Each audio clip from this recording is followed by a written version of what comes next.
Chilling tales for dark nights.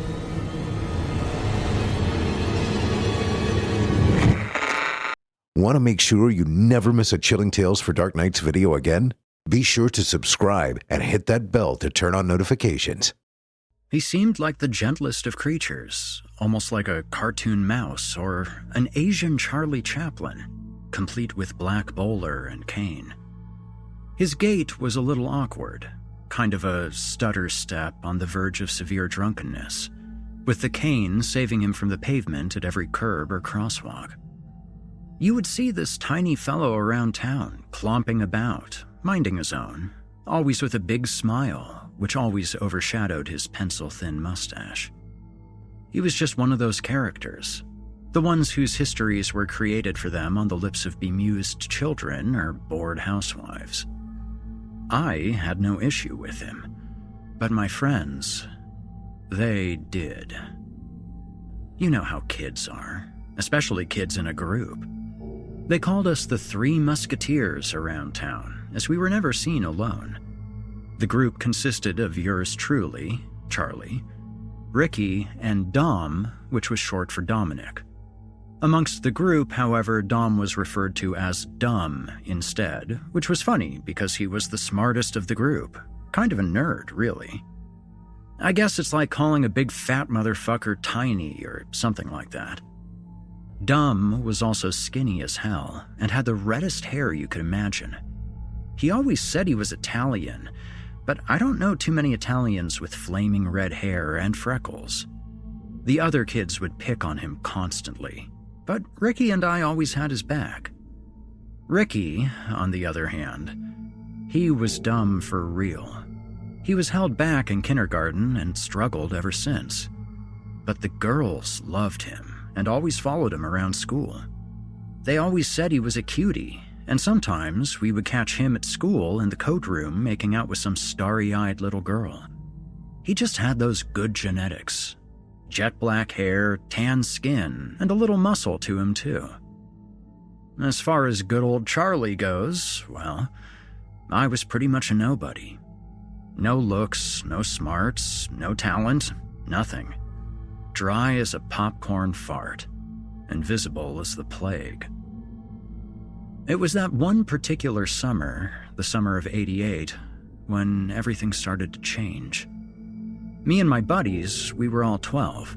That weird puberty shit was kicking in and we were all getting moody as fuck. Every day felt like 1,000 degrees outside, and boredom was always the enemy. Unfortunately, in an attempt to ease their testosterone-fueled frustrations, my friends began to turn their attention to the town mystery, Mr. Budokai. It started innocently enough, with Ricky and Dumb making noises towards the man or flipping him off as we passed, but it progressed as the heat of the summer intensified. I was never one to pick on a person. It just didn't feel right.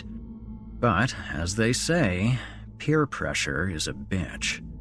So I followed, as a lamb to the slaughter. The act that pushed things over the edge took place at the fruit market downtown. We saw Mr. Budokai there nearly every Saturday, and Ricky told me they had a plan. I didn't like the sound of it one bit, and I tried to get them to go with me to see the new Freddy Krueger movie instead, but they just wouldn't have it. I tried to make up excuses why I couldn't go, but my friends knew me too well. "Oh, come on, Chuck. Why do you gotta be such a pussy about it? You got a hard-on for this weirdo or something?" Ricky had such a way with words, God love him. I was stuck. The night before the plan was supposed to take place, I thought at length about this mysterious fellow and all of the stories I'd heard about him. There were so many possibilities floating around. That he was retarded, that he was an ex-ninja, that he had bodies buried in his backyard, or that he might even be some sort of war hero from his native country. All bullshit, I was sure, but I just wished my friends hadn't taken an interest in harassing this person that we really knew nothing about. I even asked my parents what his deal was, and neither of them had the slightest clue. It seemed Mr. Budokai was a puzzle no one could solve. That Saturday started out with a lump in my throat because I was nervous as hell. I didn't know what was going to happen. My only hope was that Budokai would simply not show. Unlikely, but not impossible. My friends and I made it to the market around noon, and to my relief, our target was nowhere to be seen. I tried to speed up the process and suggested other dastardly things to do on such a beautiful sunny day, but Dumb just replied, "Don't worry, he'll be here. He's always here." So we waited and watched. Fate would have it no other way, it seemed. At around 1, we spotted the little fellow stumbling his way up the street about a block away. The largest smile grew upon Ricky's face, and he walked away from us into the vendors' stands. "Where the hell is he going?" I asked. Dumb replied, "To get ammunition, of course. It's gotta get messy." I watched Ricky as he bought a bunch of tomatoes, put them into a plastic bag, and quickly made his way back to us, grinning uncontrollably. Fuck. So this was their plan. Everything seemed to be in slow motion as Mr. Budokai neared the market, step by step, heartbeat by heartbeat. Ricky and Dumb each took a few tomatoes as they perched behind one of the stands, like snipers in wait.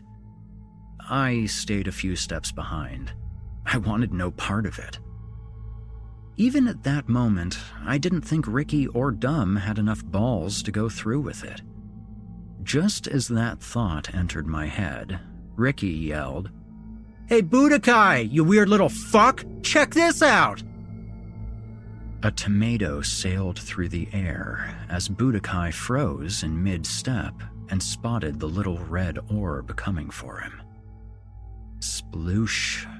Right on his black vest it smashed, as everyone at the market looked in his direction. The man made eye contact with us, but his smile never wavered, which I thought was the strangest thing. That singular tomato opened up the floodgates as Ricky and Dumb pelted the man with more and more. The tomato's entrails engulfed this poor man, and everyone started to laugh. Dumb motioned to me and yelled, "Come on, you pussy!" I wanted to walk away, but I couldn't. I came up behind my friends, put my hand in the bag, and pulled out the largest, juiciest tomato I could. One would be enough, just so they couldn't say I wussed out. I cocked my arm back and wailed that fucker right at the little man. Unfortunately, my aim was a little different than my friends. My tomato hit Mr. Budokai square in the face, with a force that knocked him to the ground and sent his bowler cap into the street. His face was drenched in the gooey juice and dripping seeds, mixed with a bit of blood, I'm sure, and everything stopped. The laughter stopped. Hell, there was no sound at all. There were just the stares of the people, including my friends, aimed squarely at me. Mr. Budokai sat there, frozen, looking quite the mess, and he stared at me as well. But again, somehow, his smile remained. I ran from the market with a speed that could only be born of embarrassment and shame. My legs burned like fire as tears streamed down my face the whole way to my house. I could not believe what I had done, but I also cursed the kind of luck that would allow my action over everyone else's to turn a prank into something more. My parents knew that I was upset, but there was no way I could tell them what happened. How could I have been so stupid? I didn't want anything to do with it, but I took my part anyways. I hurt that man, and he did absolutely nothing to me. For the entire week after, I kept replaying the event over and over again in my mind. I wanted to take it back, to somehow make amends. I didn't want any part of the Musketeers either. Those fools were the ones who got me into this whole thing in the first place. They kept calling me on the phone, but I told my mom I didn't want to talk, that they were no longer my friends at all. I just sat in my room, alone with my guilt. What could I do? It would take some nerve and a whole lot of balls, but I settled on making an apology to Mr. Budokai. I had to. It was simply the right thing to do. I knew where he would be on Saturday, if he wasn't too embarrassed. Again, at that market. I would follow him until we got away from the crowd and tell him how sorry I was, that it just got out of hand. It was my only option. And so the day came, and just like the weekend before, that same lump in my throat appeared, but with nervousness that was much stronger and debilitating this time around. I was sweating, and my hands were shaking. I did not want to face this man, not just because I was embarrassed, but because the guy was strange as fuck, and I didn't know how he would react. For all I knew, he would bop me with his cane and beat the living shit out of me. Still, I probably deserved it.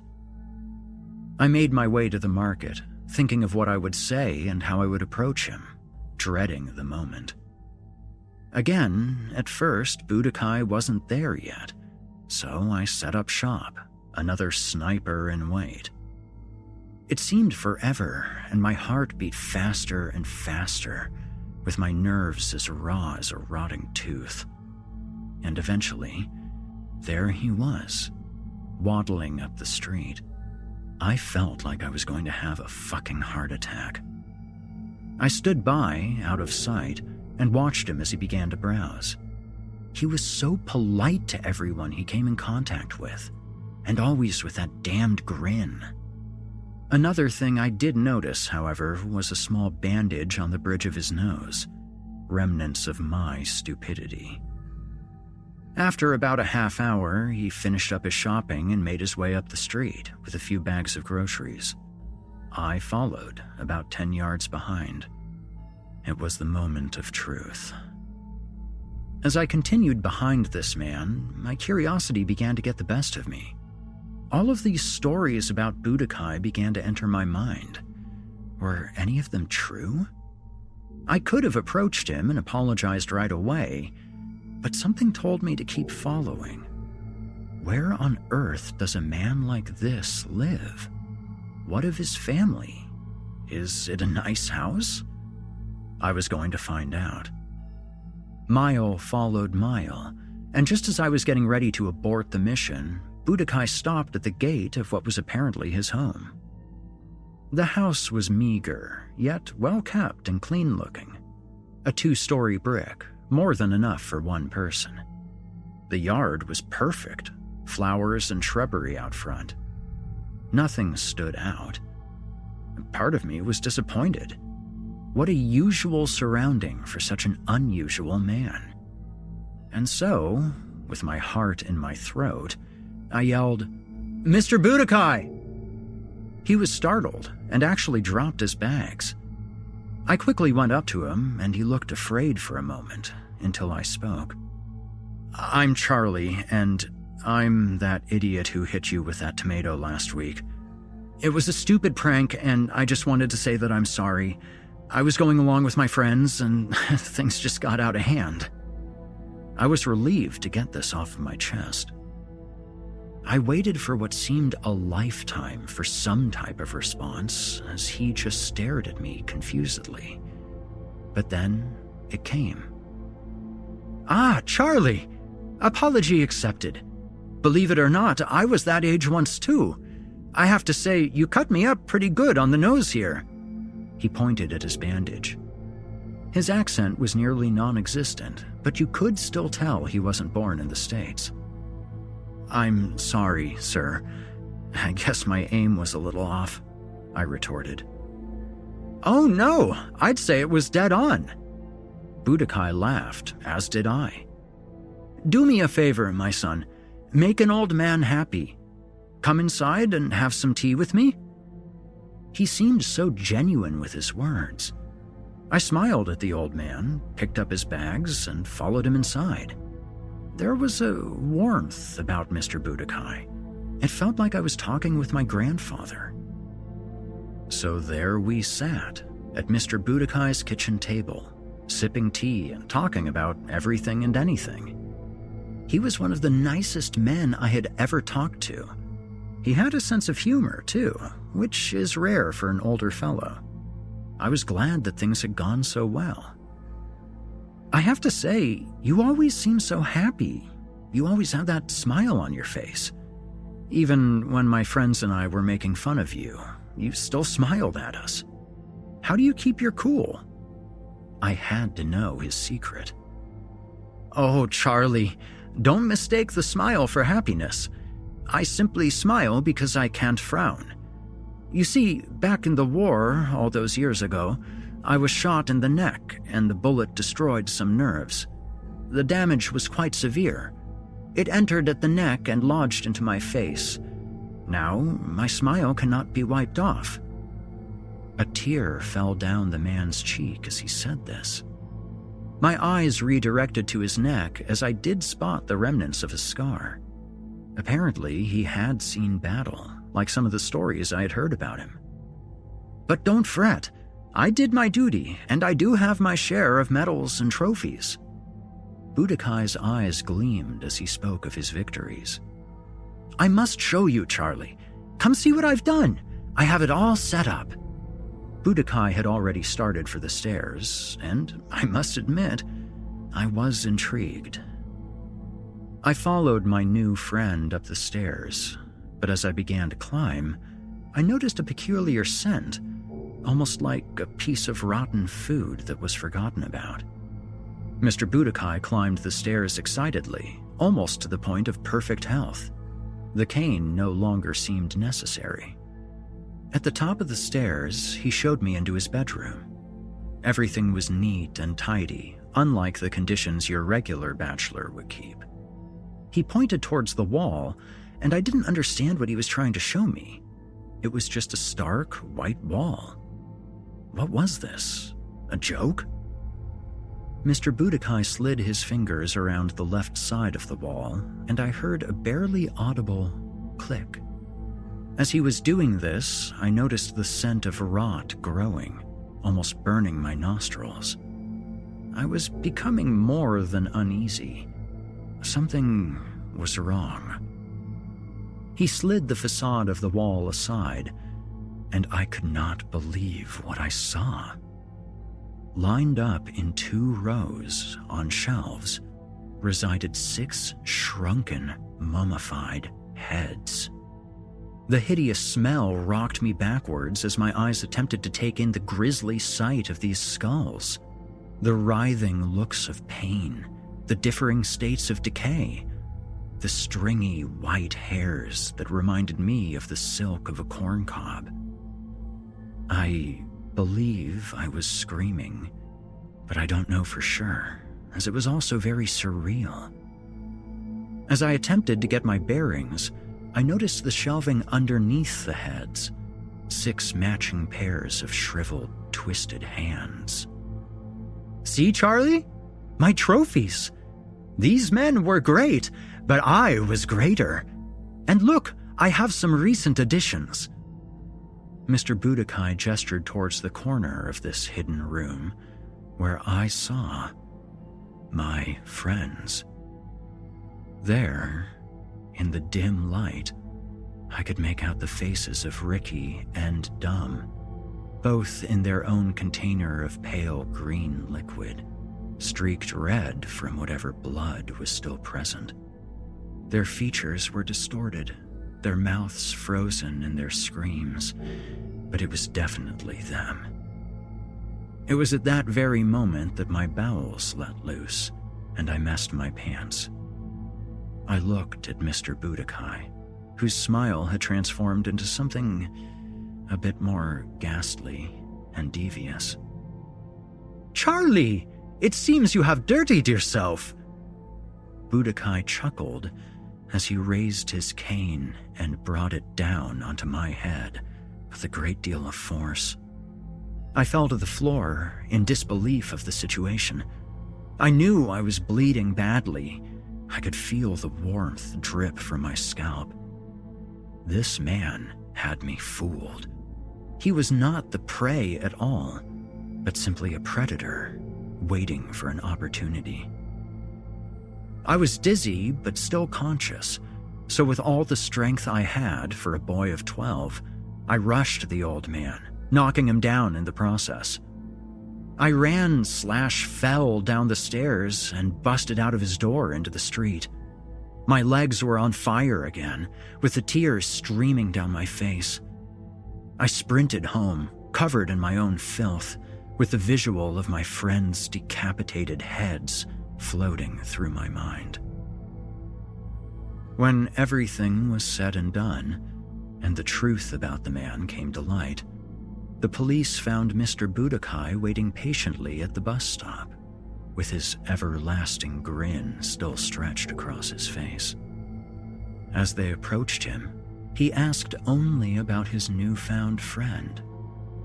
"How is Charlie? I hope his head is all right. Such a good boy he is."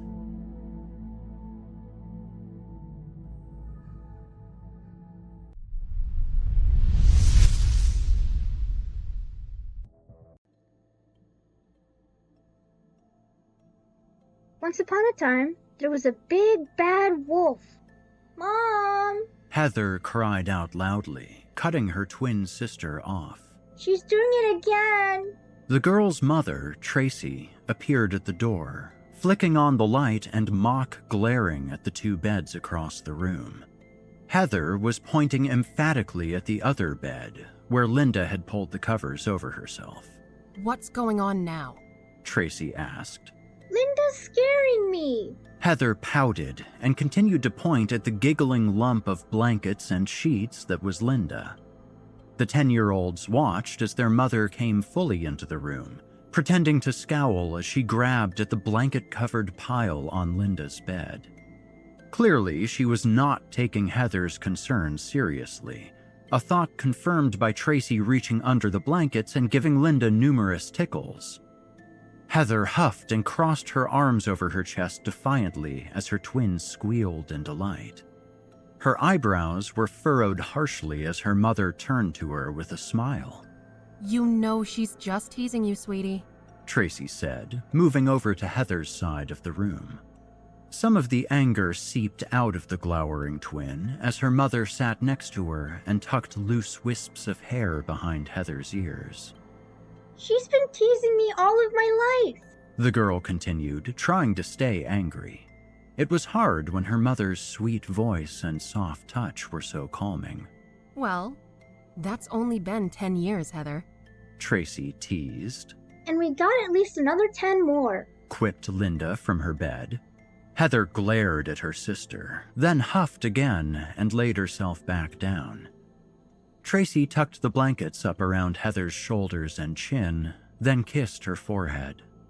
She moved to the door, turning around once to wag a finger at both girls.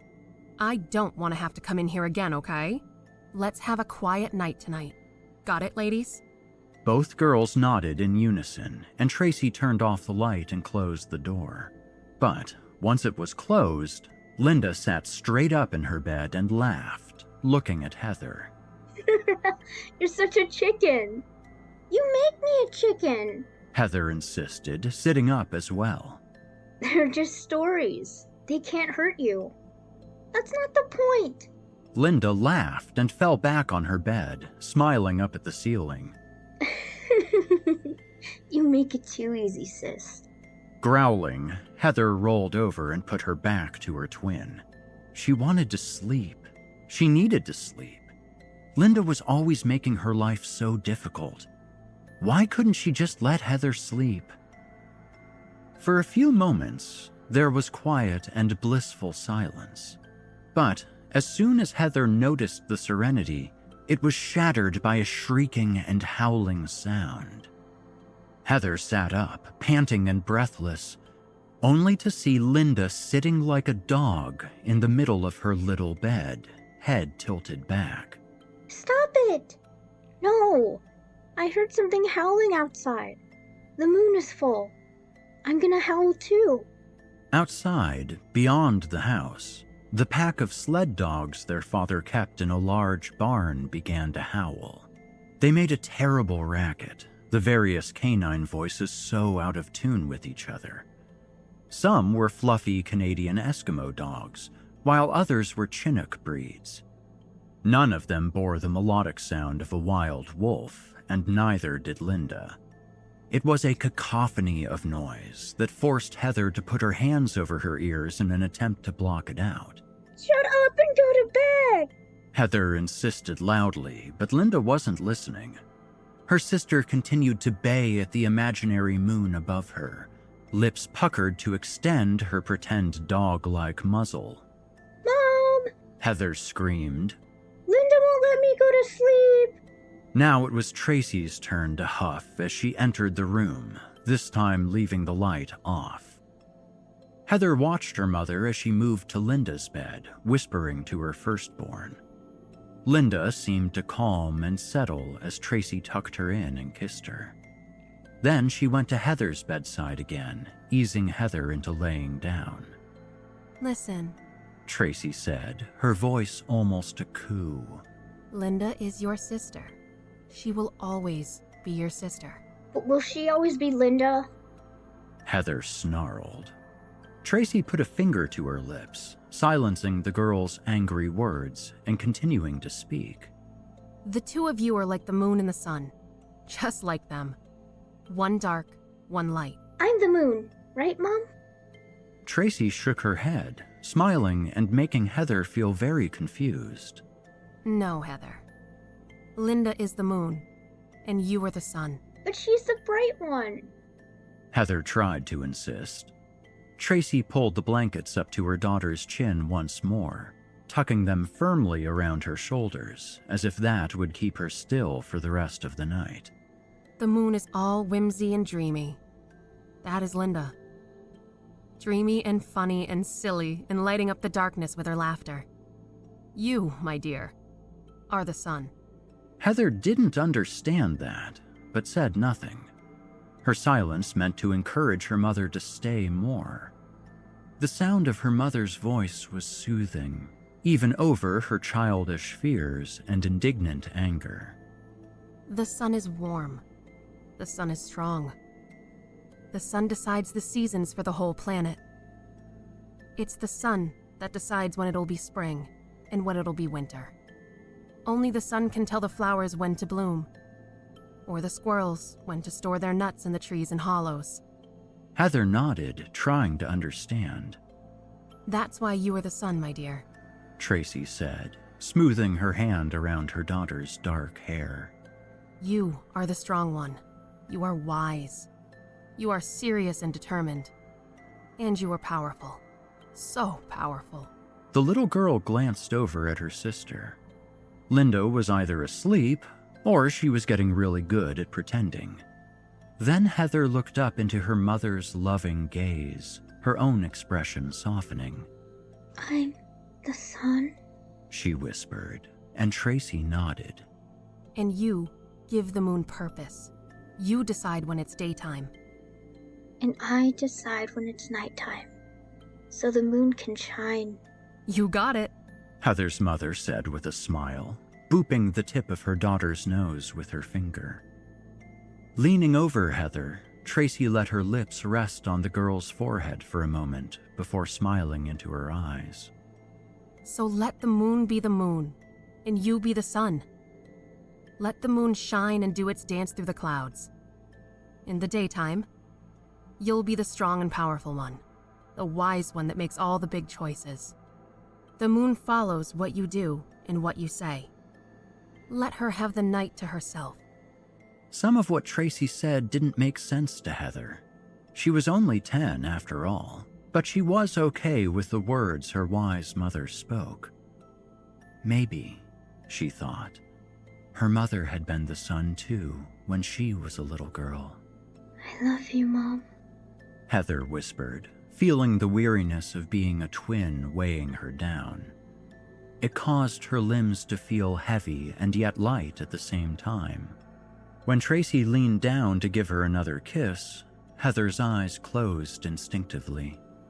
She had only meant to blink, but before she even realized it, she was out like a light.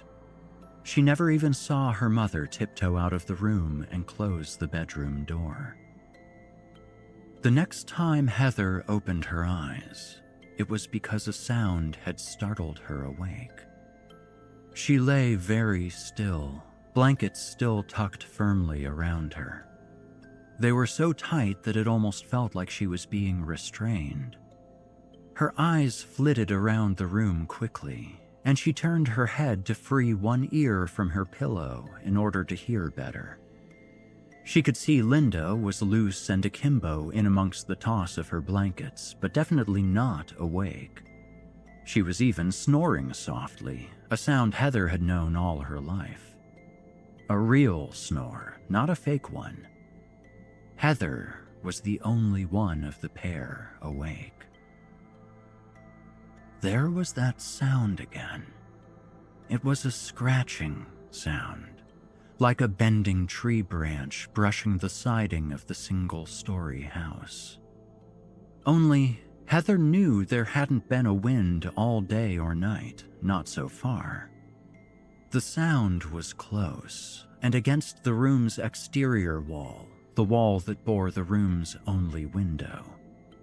Heather slowly turned her head, lifting slightly to look at the window, searching for the source of the noise.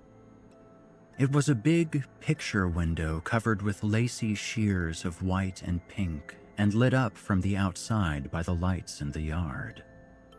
On either side of the window were the heavy curtains Heather's mother would draw closed during the coldest nights of the year.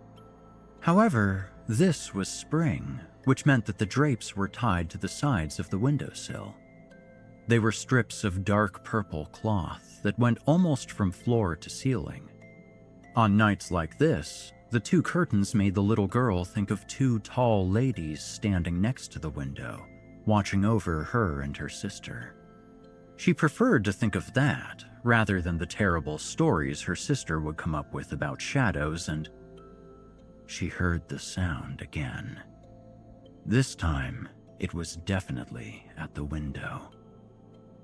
As she watched with a wide, open gaze, a thin, dark object tapped on the glass lightly, as if testing it.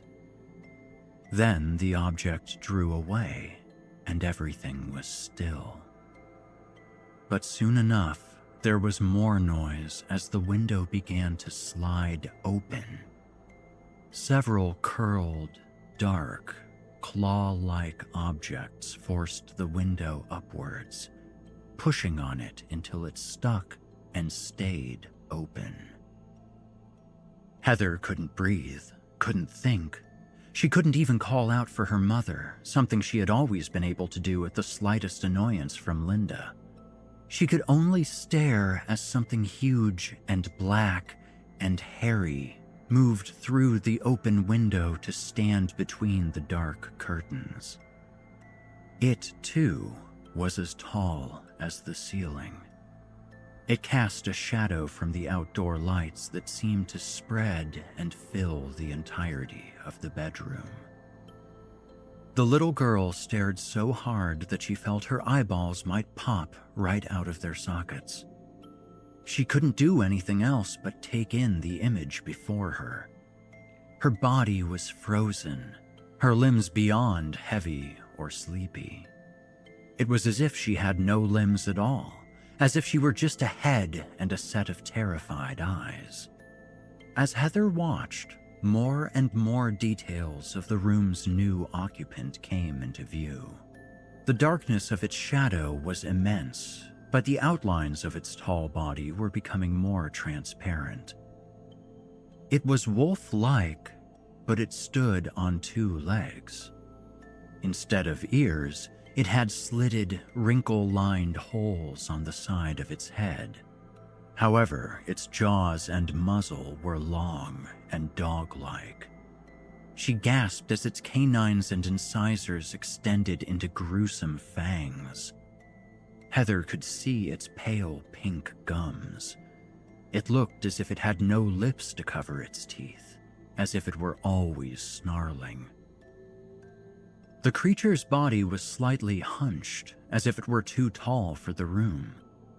With its gray eyes staring at her, it growled low and fiercely, causing its whole body to shake as if in need or in hunger.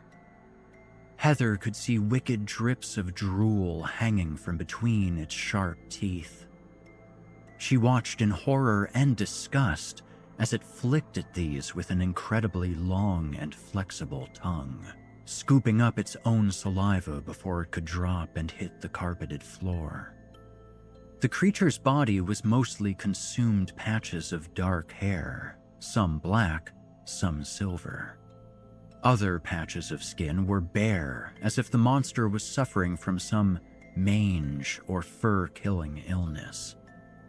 Its head, muzzle, and jaws were bare of fur, but a tangled mane stuck out around the thicker part of its neck and along its shoulders. Its belly was bald, and the skin was blotched white and gray like a Dalmatian. Along its back, a ridge of hair crested, so pokey and spiked it could have been made of quills. The creature stared at Heather. Heather stared back. And then, she was a child. Just a child. Not a twin, not the son. Nothing but a 10-year-old girl. She lifted her arm from her blankets, sitting up and pointing at her sister's bed. It wasn't an act of malice or anger. It was purely instinctual and done in primal self-preservation. Heather pointed at Linda's bed, and the creature began to move towards it. Not daring to breathe, Heather drew backward, away from the approaching monster. She slid first one leg, then half her bottom out from under the blankets. The rest of her followed in a slow and snake-like slide. Soon, Heather was under her bed, crouching on her knees and hugging herself as close to the floor as possible. Linda didn't cry out. There was a snarl, a snap of the monster's jaws, and then a gurgling and gushing sound.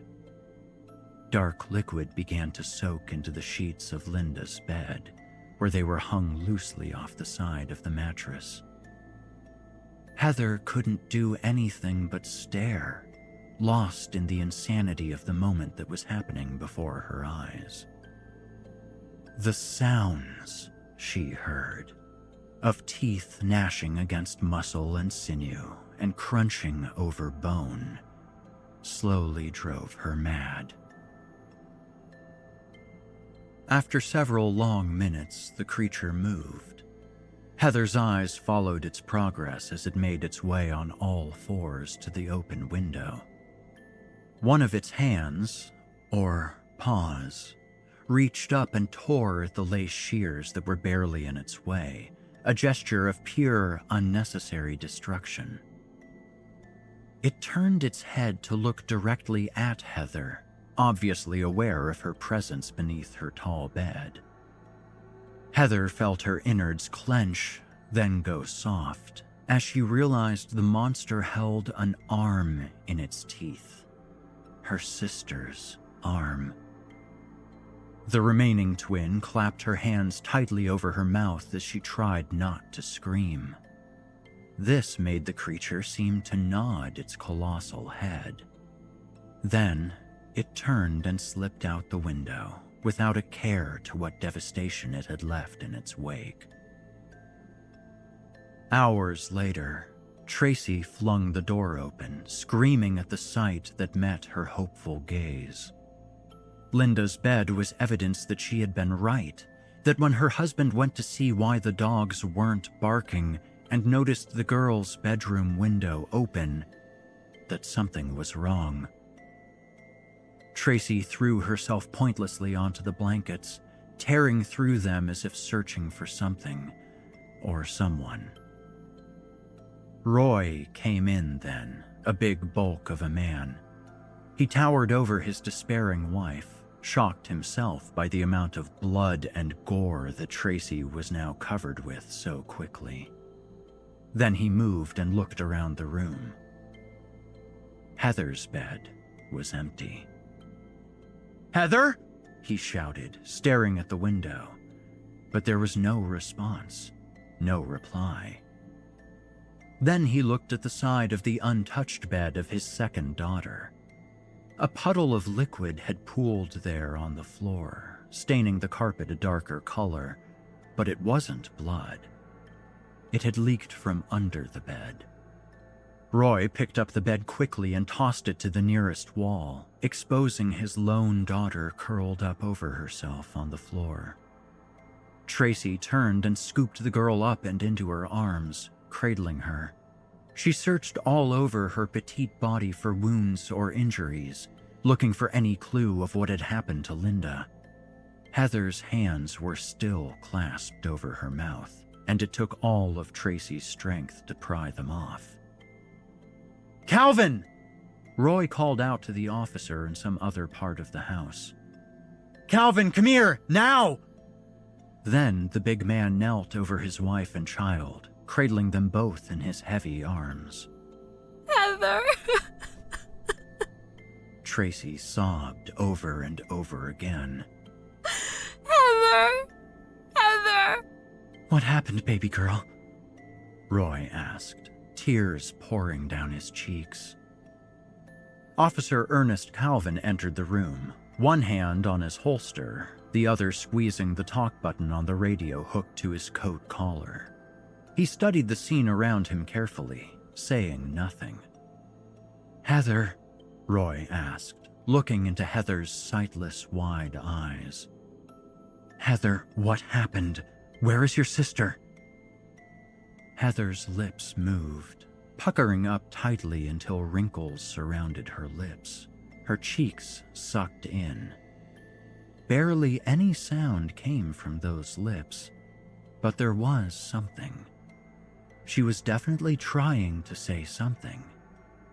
Leaning down, Roy turned his head and put his ear towards his daughter, struggling to listen. The little girl said, ever so softly, Wolf. Wolf.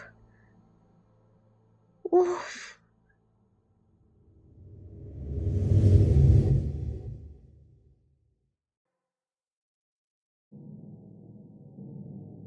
In between the mozzarella sticks and the second course, I'm thinking about dying. I don't think of anyone or anything in particular, and most especially am not thinking about myself. I happen to like life most of the time, and as far as I know, I'm not proceeding down that path at an accelerated rate for any particular reason. It's the process itself I consider. Dying. Emphasis on the ing. Quick or not, the road to death is always a process. In the absence of immortality, every living thing begins the process of dying from the moment of creation, with each following moment a step closer to crossing the threshold of death's door. Some spend their entire short lives doing anything to stave it off. Some encourage it, whether meaning to or not. But in the end, until the end, it's always coming. There's no choice. It's a process ending with only one result. The taste of fried cheese and marinara lingers, and somehow dying comes to mind. Again, not my dying, and not of anyone in particular. Not yet, at least. Minutes tick by, and we sit and wait for the arrival of the guest of honor, and of new hot plates to our table of 5. The conversation within the circle is exclusive of me and all but inspired, and it's always about work.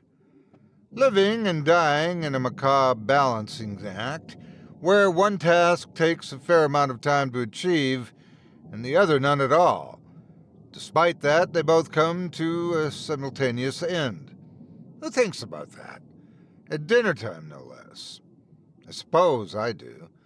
I suppose it's because of my present company. I suppose it could also be because of her. I spot the old woman about the time our menus are whisked away. As I said, the gum flapping in the general vicinity is as uninviting as it often tends to be.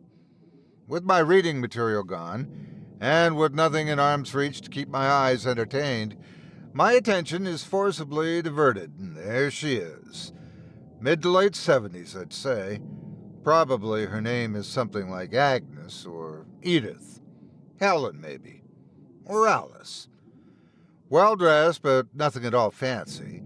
The sort of someone you'd likely see gladly kneeling in prayer within a church pew, or shuffling into a bingo hall like it's the best part of her day. Or, I suppose, dining alone in a place like this. Simple orthopedic shoes, stark white hair, drawn up tightly in a typical bun. She's been here many times before, probably every Sunday. Probably the same meal, a nice piece of fish because it's easy on the tummy. Maybe start out with a small salad or a spicy minestrone with a side of saltines if she's feeling frisky. Finish off the evening with a nice hot cuppa, only herbal, or else she'd never get to sleep after the local news. To highlight that she's alone, in a chair across from her table for two sits her fat gray handbag, a monstrosity befitting a long trail hiker, with a knitted shawl draped along the back seat. And every night she dines alone. She chooses to sit in what's likely the same seat she sinks her skirted ass into every week, rather than hole up in her tiny kitchen back home. Because where else will she get a nice piece of fish? With rigid posture, she waits that tea or small indulgence of cake, glancing around at nothing in particular and with a tease of a smile. And I wonder if this woman is thinking of dying, that the end of the ing is closer at hand for her than for a good deal of the rest of the patrons in this restaurant. Is every Sunday just one more spent dying? Still one more spent eating in this same goddamn restaurant, eating the same goddamn meal alone? And please God, or death, or whomever I'm supposed to be begging to, just bring me to the end of this journey now, so I can cease wondering, day in and day out, when will it stop? And who, if anyone, would answer? If not God, but Death himself were to take a seat at that table for two, if he were to tell her he was there to dine on mozzarella sticks and to end her part of the process of living and of dying and dining alone, what of that smile? Like some inmate on death row, her timer at once becomes set and known. But unlike the guilty as charged, she hasn't the choice of a final meal at that point. It's done and gone. No medium-rare steak, no hamburger and fries, just that piece of goddamn fish. I remain oblivious to the dialogue carrying on in the immediate vicinity, and find myself considering ungodly mischief. Ungodly is the right word for it. This is unlike me. I'm generally one to keep to myself, but even more than the concept of dying, this woman fascinates me. It defies most explanation, other than my feeling the very impatience I face to be distracting and painful. If I were to become death, what should she do? What should she say? I'd only know if I found out for myself. The paper napkin on my lap falls to the floor above my backpack as I get to my feet. The others pay no mind to me, and likely assume I'm off to hit the head. My stomach lurches with violent butterflies. My legs are jelly. Still, my feet find their way between tables of patrons along a seamlessly endless 20 feet of cheap patterned carpet. When I stop, I'm standing behind the purse-filled chair. She looks up and says nothing, her look unchanged. "May I sit?" I ask. I'm surprised at my own tone of calm and confidence, but I make no show of it. She again says nothing and gestures an open hand to the chair in invitation. Rather than carry a look of worry regarding this strange young man asking for a seat at her table, her slight smile grows. I place the purse on the floor beside the chair and have a seat. Thank you, I say. She nods. I glance over at the table I'd left and at the others around me. Those who aren't eating are chatting or busy with their eyes glued to a phone. No one is paying us any mind. All seats remain full. What can I do for you? The woman asks. Her total lack of concern is disquieting, and I resist the urge to stammer. Instead, I straighten, then lean in closely, fixed onto her blue eyes beyond thick-framed glasses. It's okay, I say. She remains unmoved for a moment. Then her eyes blink. Twice. She leans back into her chair as though exhausted, cocking her head to one side to consider me. But that smile never fades. She peers, amused. Okay, she asks. Yes. Okay for what? I relax and match her position. I'm not sure how the words leave me, but I say them just the same. Let it go, I say. It's okay. It's time. Her lips purse, and her eyes grow wide. I expect then that she'll call for help, or at the very least storm away with a fair amount of urgency. I begin to consider my own escape plan, not caring for a moment what my dinner mates might think of my hasty retreat. But the scream never comes. She never leaves her seat. She raises a hand to cover her mouth. Tears begin to flow, though she doesn't cry. From beneath her hand, she snickers.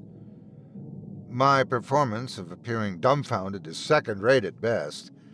This isn't a reaction I'd consider at all, least of all from her. What? I ask. What's so funny? The woman does a worse job of suppressing her laughter as she attempts to speak. You, she says. So you're death now, is it? Come to take me away from it all, are you? I shoot looks around. I'm relieved to find no one is interested in us, despite the woman's raised voice. Regardless, I wonder if I should cut my losses then. I'm unsure I can recover. I'm unsure of why I'm even here. The woman dabs at wet eyes with her napkin as she catches her breath. You do think about dying, don't you? I asked. She laughs again, this time with distinct fervor and zest. Think about dying? She says. You ask if I think about dying? Me? Yes, I say. Everyone is dying. We all are. Don't you think about dying?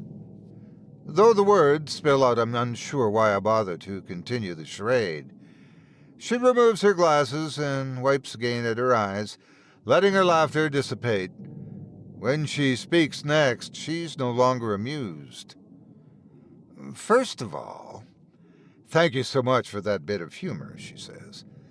I don't believe I've laughed like that in, God's age, I tell you. But to answer your question, yes, Edward, I think about dying all the time.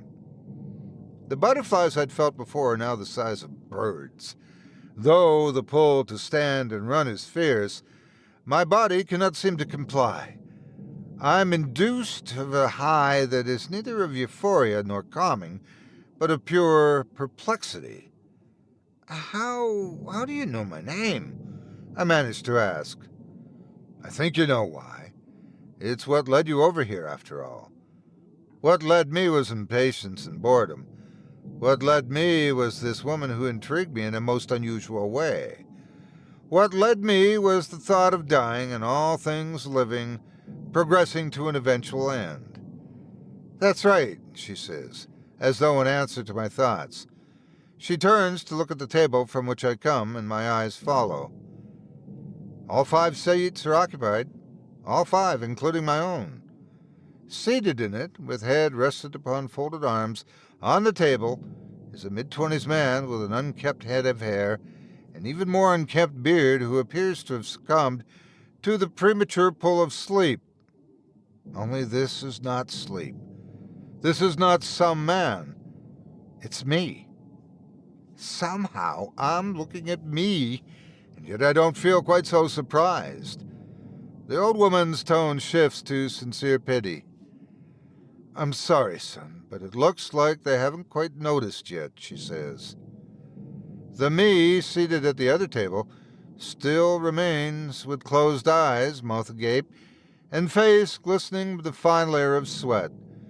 The so-called colleagues that circle me carry on with their mundane conversation in a murmur I can't quite understand from here.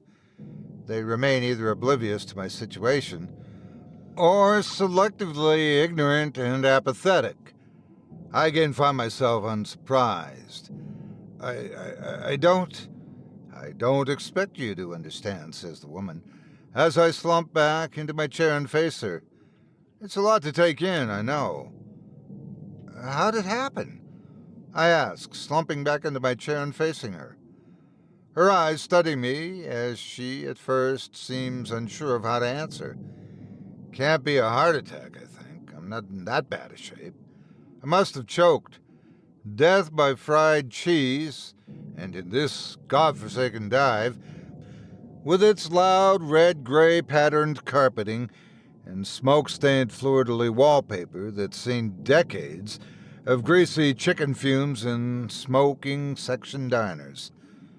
I'm a dead spoke in a 5-person wheel.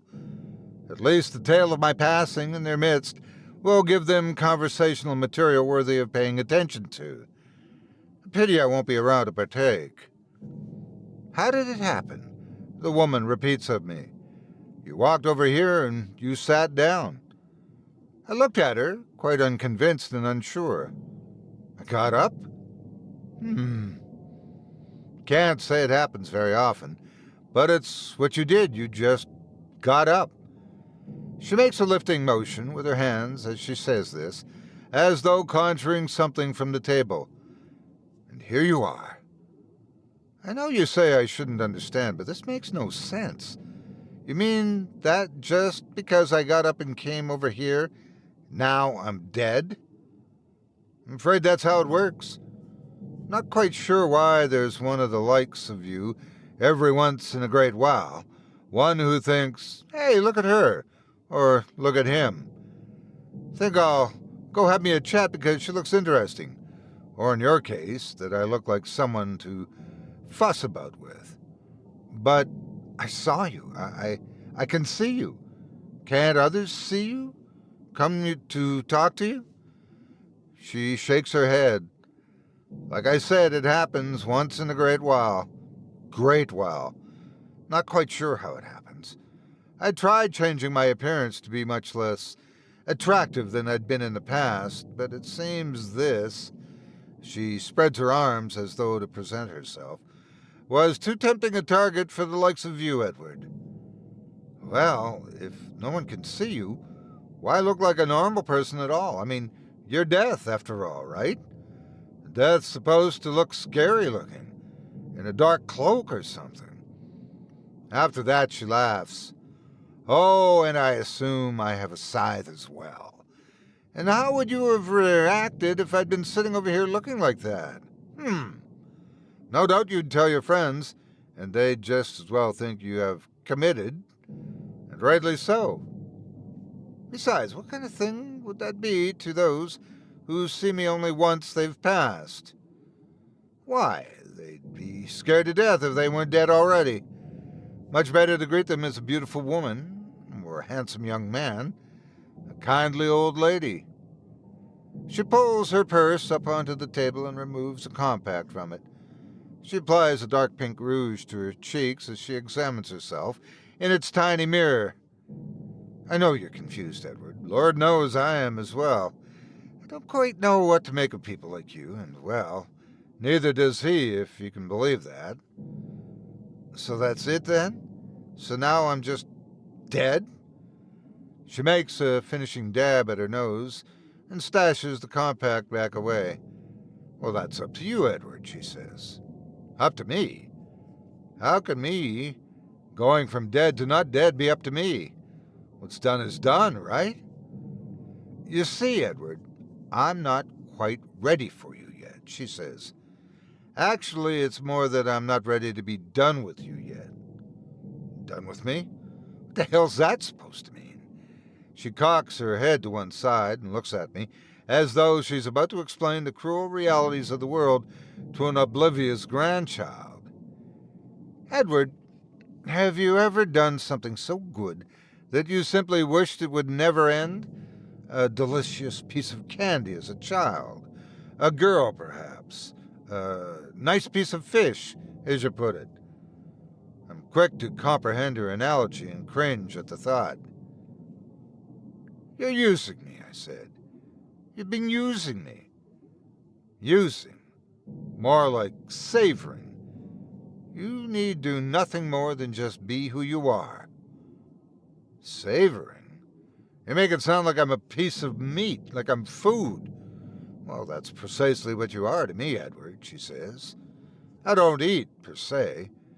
You're not food so much to me as you are sustenance, as all the dead are, as all the dying, as you know, become.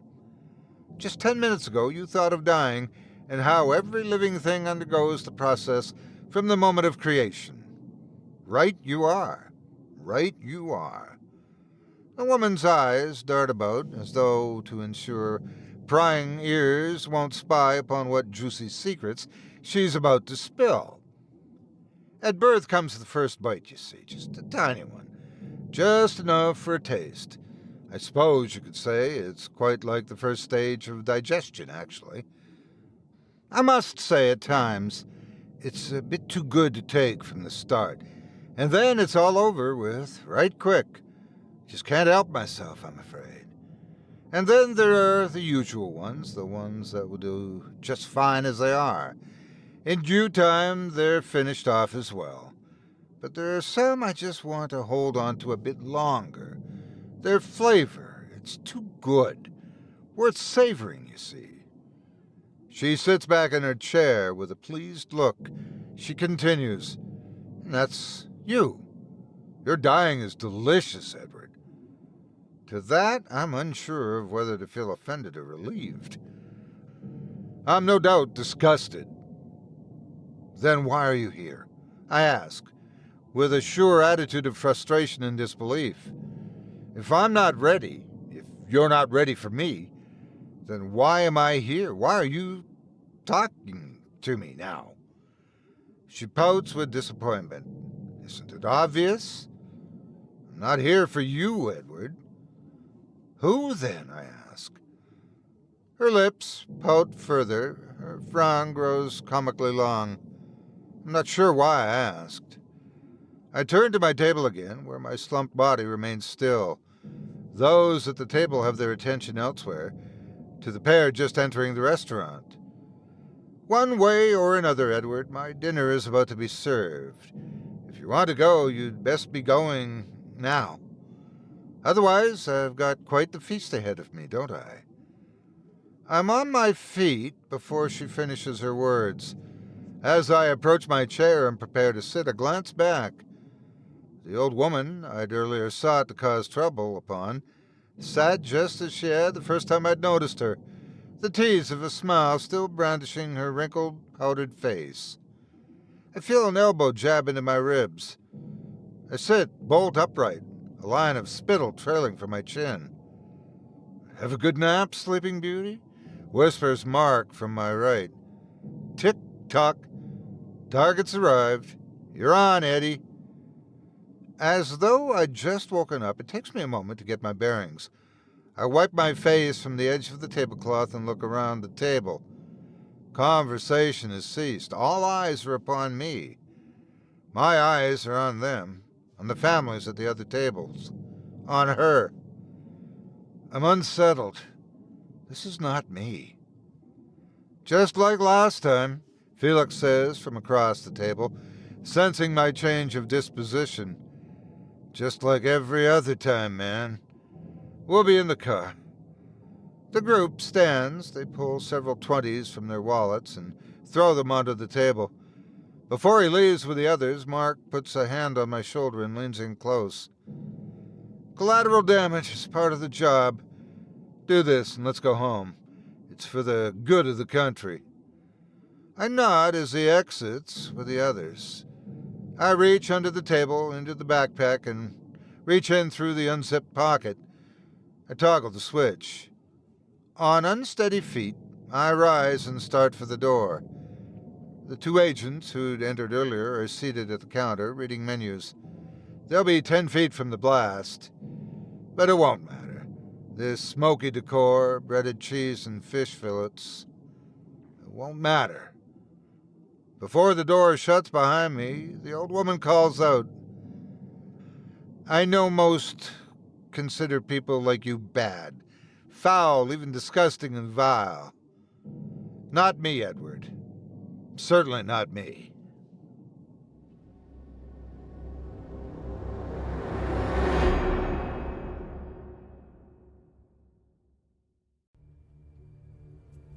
In the world of international stolen art, an individual known only as Henri was considered the world's most successful thief.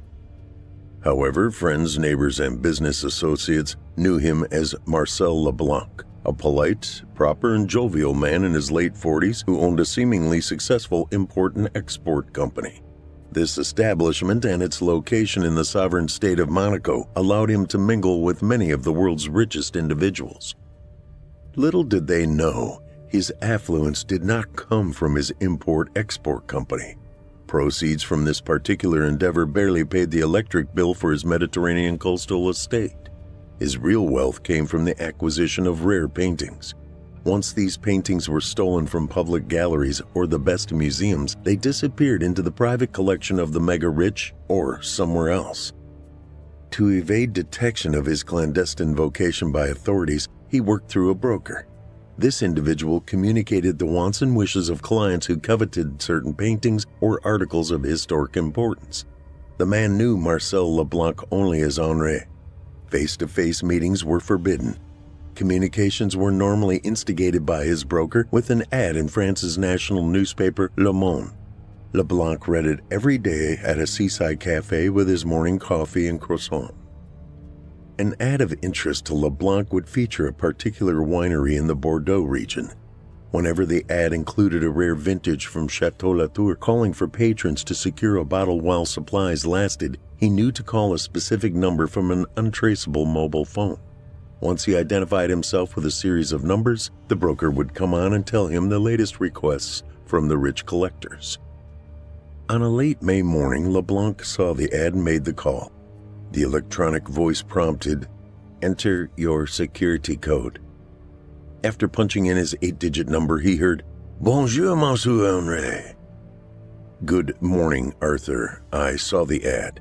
LeBlanc spoke with a nondescript accent. He felt this created an air of mystery to his country of origin.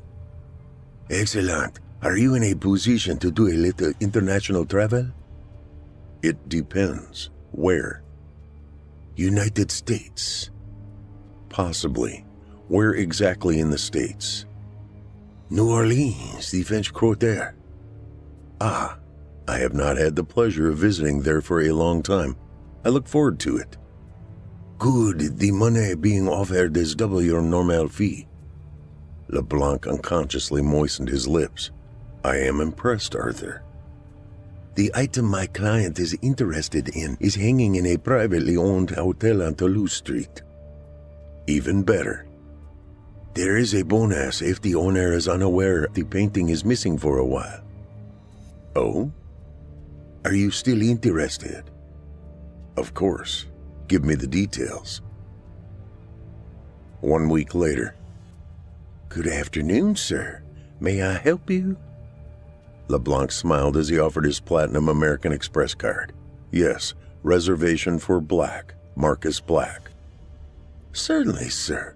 Welcome to the Bristol Hotel. I see you are scheduled for 4 nights. Is that correct?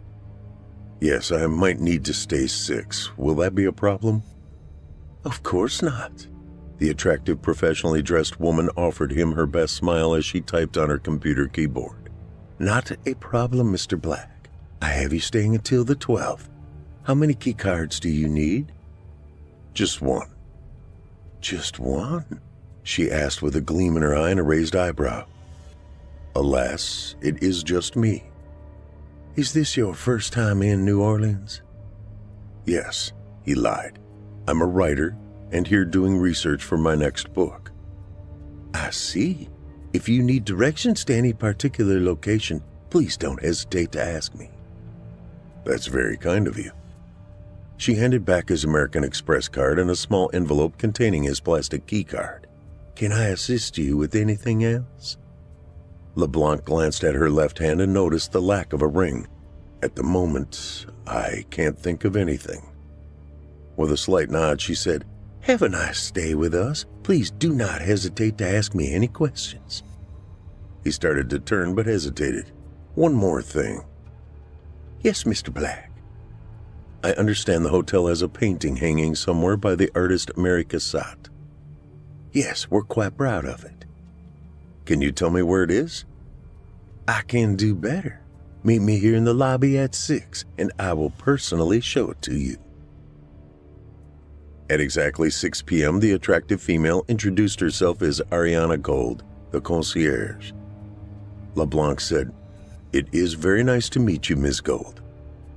Please call me Ariana. Only if you call me Mark. It's a deal. Now, let me show you our magnificent art gallery. An art gallery? Even better. He walked beside her as she pointed toward a set of double doors. The gallery is only open for certain guests. Should I be honored you are providing me with a tour? She laughed. Yes, it is my pleasure. I will have to determine a way to repay you for the kindness. Dinner would be nice. LeBlanc raised an eyebrow. Indeed, I had no plans. Where would you like to go? Let's take the tour first, then we can decide. She opened the double doors with a passkey. As he entered, he passed through a cold pocket of air. He looked at her with a frown as she closed and locked the entrance behind him. We keep the temperature low and the door locked. I see. LeBlanc surveyed the small gallery and immediately recognized numerous high-dollar paintings. His eyes fell immediately on one by Paul Cézanne and another by Claude Monet.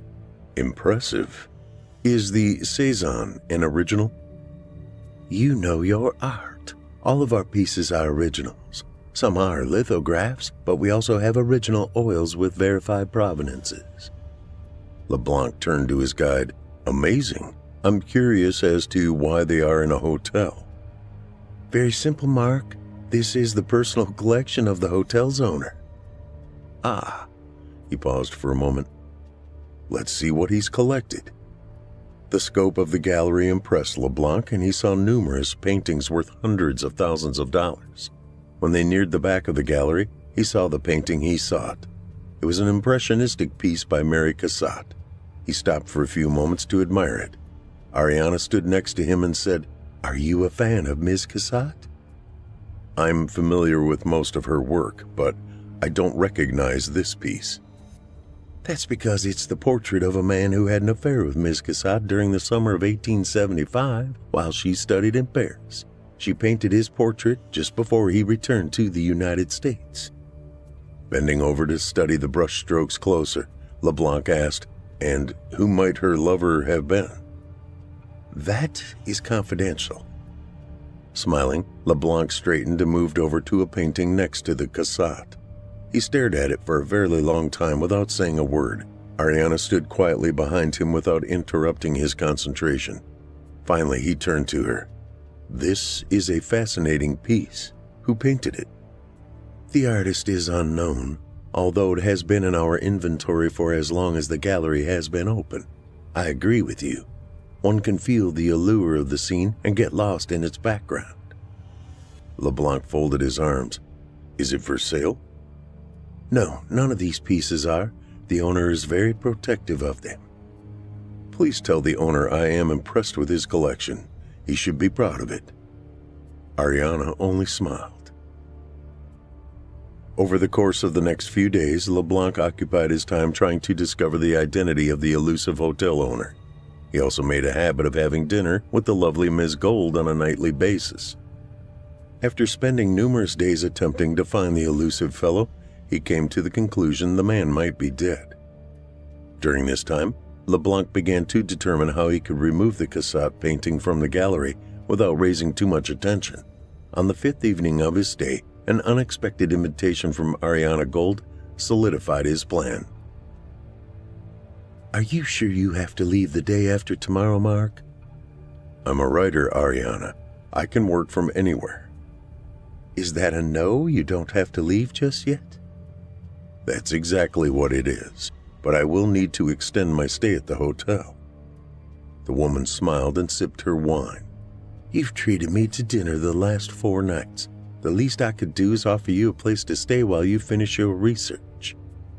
Raising an eyebrow, he too sipped his wine. "And where would that be?" "I have an extra room in my apartment. You could stay there until you complete your work." LeBlanc realized this would give him easy access to her gallery key and an unexpected way to acquire the Cassatt. He raised his glass and clinked it against hers. "I accept your gracious hospitality." A week later. The warmth and passion of Ms. Gold's bed was hard to leave, but LeBlanc realized he knew enough about access to the gallery to acquire the needed painting and leave the room without being seen by any of the hotel personnel. On his last night in New Orleans, he prepared a meal for Ariana and himself. "Mark, I did not realize you were a gourmet chef." Ariana raised her wine glass as she complimented LeBlanc. "When you live by yourself, you either learn to cook or you go hungry." "You have never told me where you live." A half smile graced the art thief's lips. "I'm something of a gypsy, actually, but I do have a cabin in the Smoky Mountains I use as my home base." "I imagine it is beautiful." "It is." She began to unbutton her blouse. "You'll have to take me there someday." He watched her as he took another sip of wine. "Yes, someday." She stood and turned her back to him. The blouse fell to the floor as she walked toward the bedroom. "I do hope you are behind me." After draining his glass, he stood and followed. An hour later, as they lay in each other's arms, she said, "You've been very quiet tonight. Is something wrong?" "Just thinking." "About?" "The painting next to the Cassatt. I can't get it out of my mind." "I think about it a lot myself." 5 minutes later, he heard her breathing slow. Carefully and quietly, he pushed the covers back and went to the room where he kept his things. He retrieved an aerosol container of nitrous oxide from his duffel bag and a syringe with a small vial containing a clear liquid. He returned to Ariana's bedroom and placed a washcloth over his mouth and nose. He released the gas and waited. After a few minutes, he pinched her arm. No reaction. Filling the syringe with the clear liquid, he found the carotid artery on her neck and slipped the needle in. He then pushed the plunger until it stopped. After waiting a few minutes, he asked, "Ariana, tell me how to gain access to the gallery." The information gleaned from the drugged woman revealed the existence of a passageway into the gallery behind a door labeled Maintenance. The physical key, found in her purse, opened a door located in a dark alley on the north side of the hotel. In addition, he learned of a panel where the security system could be disabled. She revealed the code during the last question he asked her. Then, before leaving her apartment, he kissed her forehead and checked for a pulse. She maintained a strong heartbeat. Once satisfied she was okay, he let himself out. The key and the security code worked without incident. Once again, as he entered the gallery, he felt a cold pocket of air surround him. Brushing the feeling to the side, he moved silently to the partition where the Cassatt hung. He held a small, powerful flashlight in his teeth as he removed the painting from its frame. He then returned the empty frame to the wall. As he slipped the canvas into a large cloth satchel, he pointed the flashlight at the painting he had admired next to it. He shrugged, removed it from the wall, and placed it next to the Cassatt in the satchel. Before exiting the gallery, he liberated both the Cezanne and the Monet from their place of honor in the room. Back in the alley, he retrieved a bucket of gasoline and placed it next to a wall where he found the Cassatt. A long strip of cloth hung over the side. He lit this with a match and hurried out the exit. 24 hours later, he boarded a charter jet at the Matamoros International Airport in Mexico. Monaco, 2 days later. The process for LeBlanc to contact his broker required him to send a text message to a specific number. The message contained only one symbol and numerals, a question mark, and the phone number for his burner phone. 20 minutes later, the cell phone rang. Bonjour. Do you have it? Yes. Describe. LeBlanc held the phone to his ear with his shoulder as he held the painting. 88 by 52 centimeters, oil on canvas. Impressionist, 1875. Cassatt. Excellent. Were there any complications? None. The fact the painting is missing will be hard to determine. Excellent. Your fee and bonus will be transferred today. Please send the article by our standard protocol. Without another word, LeBlanc ended the call, removed the battery, and crushed the small phone with his heel. He then returned his attention to the painting. I'm not sure why anyone would pay 2 million euros for this. 2 days later. After returning from a trip to Nice, where he visited a storage unit and shipped the Cassatt to a DHL location in Paris, LeBlanc sipped coffee on his sea-facing veranda. A warm breeze blew in from the southeast as he studied the unsigned painting liberated from the New Orleans hotel gallery. Where shall I hang you? He mused as he raised the coffee cup to his lips. The picture portrayed a winter nightscape of a dark forest trail winding off into the distance at the top left. A stream meandered in the right lower corner. The artist's brushstrokes made the water appear to flow toward the corner. A full moon appeared halfway up from the horizon, shining through bare limbs of trees. The light reflected off numerous patches of snow scattered on the woodland floor and stream. The effect of the picture on a viewer created an eerie and foreboding sensation. LeBlanc found it mesmerizing. He studied the painting, attempting to determine if the brushstrokes were by anyone he had encountered before. Whoever the artist, they were a master at lighting and composition. At the upper left corner in the middle of the trail, a 3mm vertical dark line could be seen. He did not remember seeing it on any of his earlier examinations. LeBlanc laid the picture down and went inside his house to retrieve a magnifying glass. When he returned to the veranda and the painting, the dark line could no longer be seen. 6 months later. After the successful execution of 2 more acquisition trips, Marcel LeBlanc decided to take a break from his larcenous lifestyle and concentrate on his import-export business. However, his habit of reading Le Monde every morning remained. On this particular delightful morning, a light breeze blew in from the southwest, warming the terrace where he sat. His eye caught the image of an ad for the winery. It announced an urgent warning for patrons of Chateau Latour. He went inside his residence, grabbed an unused burner phone, and dialed the number of his broker. After passing the security protocols, he heard the familiar voice say, "We may have a problem, Monsieur Henri." "Oh, what might that be?" "The Mary Cassatt you acquired some months back was not the correct painting. The one you provided was supposedly destroyed a long time ago." "I don't see how this should concern me." "The client wants their money back." LeBlanc laughed. "No refunds. Arthur, you know that." "Yes, I explained it to them more than once." "So what's the problem?" "They think it is a forgery and are threatening to expose our endeavors." LeBlanc remained quiet for a few moments as he considered his response. "Arthur, if you have maintained your security protocols, there is no way they can expose our activities." "It is not our network they are threatening. They plan to contact the hotel where the painting was acquired. Doing so could lead Interpol to the discovery of who stole it." "Doubtful." "Can you take that chance?" Once again, the conversation paused for a few moments. "Did you remind them they were the ones who gave us the article's location?" "Yes, several times." "They could be implicated as well." "I mentioned that." "Very well, Arthur." He paused. "Remind them this operation is a two-way street. If they attempt to expose me, I will burn them down." Understood. The call ended and LeBlanc pursed his lips as he focused on the horizon of the southeast Mediterranean. The first call LeBlanc made went to the hotel owned by the family of Ariana Gold. Bristol Hotel, how may we serve you? I would like to speak to Ariana Gold. Beg your pardon? Who did you ask for?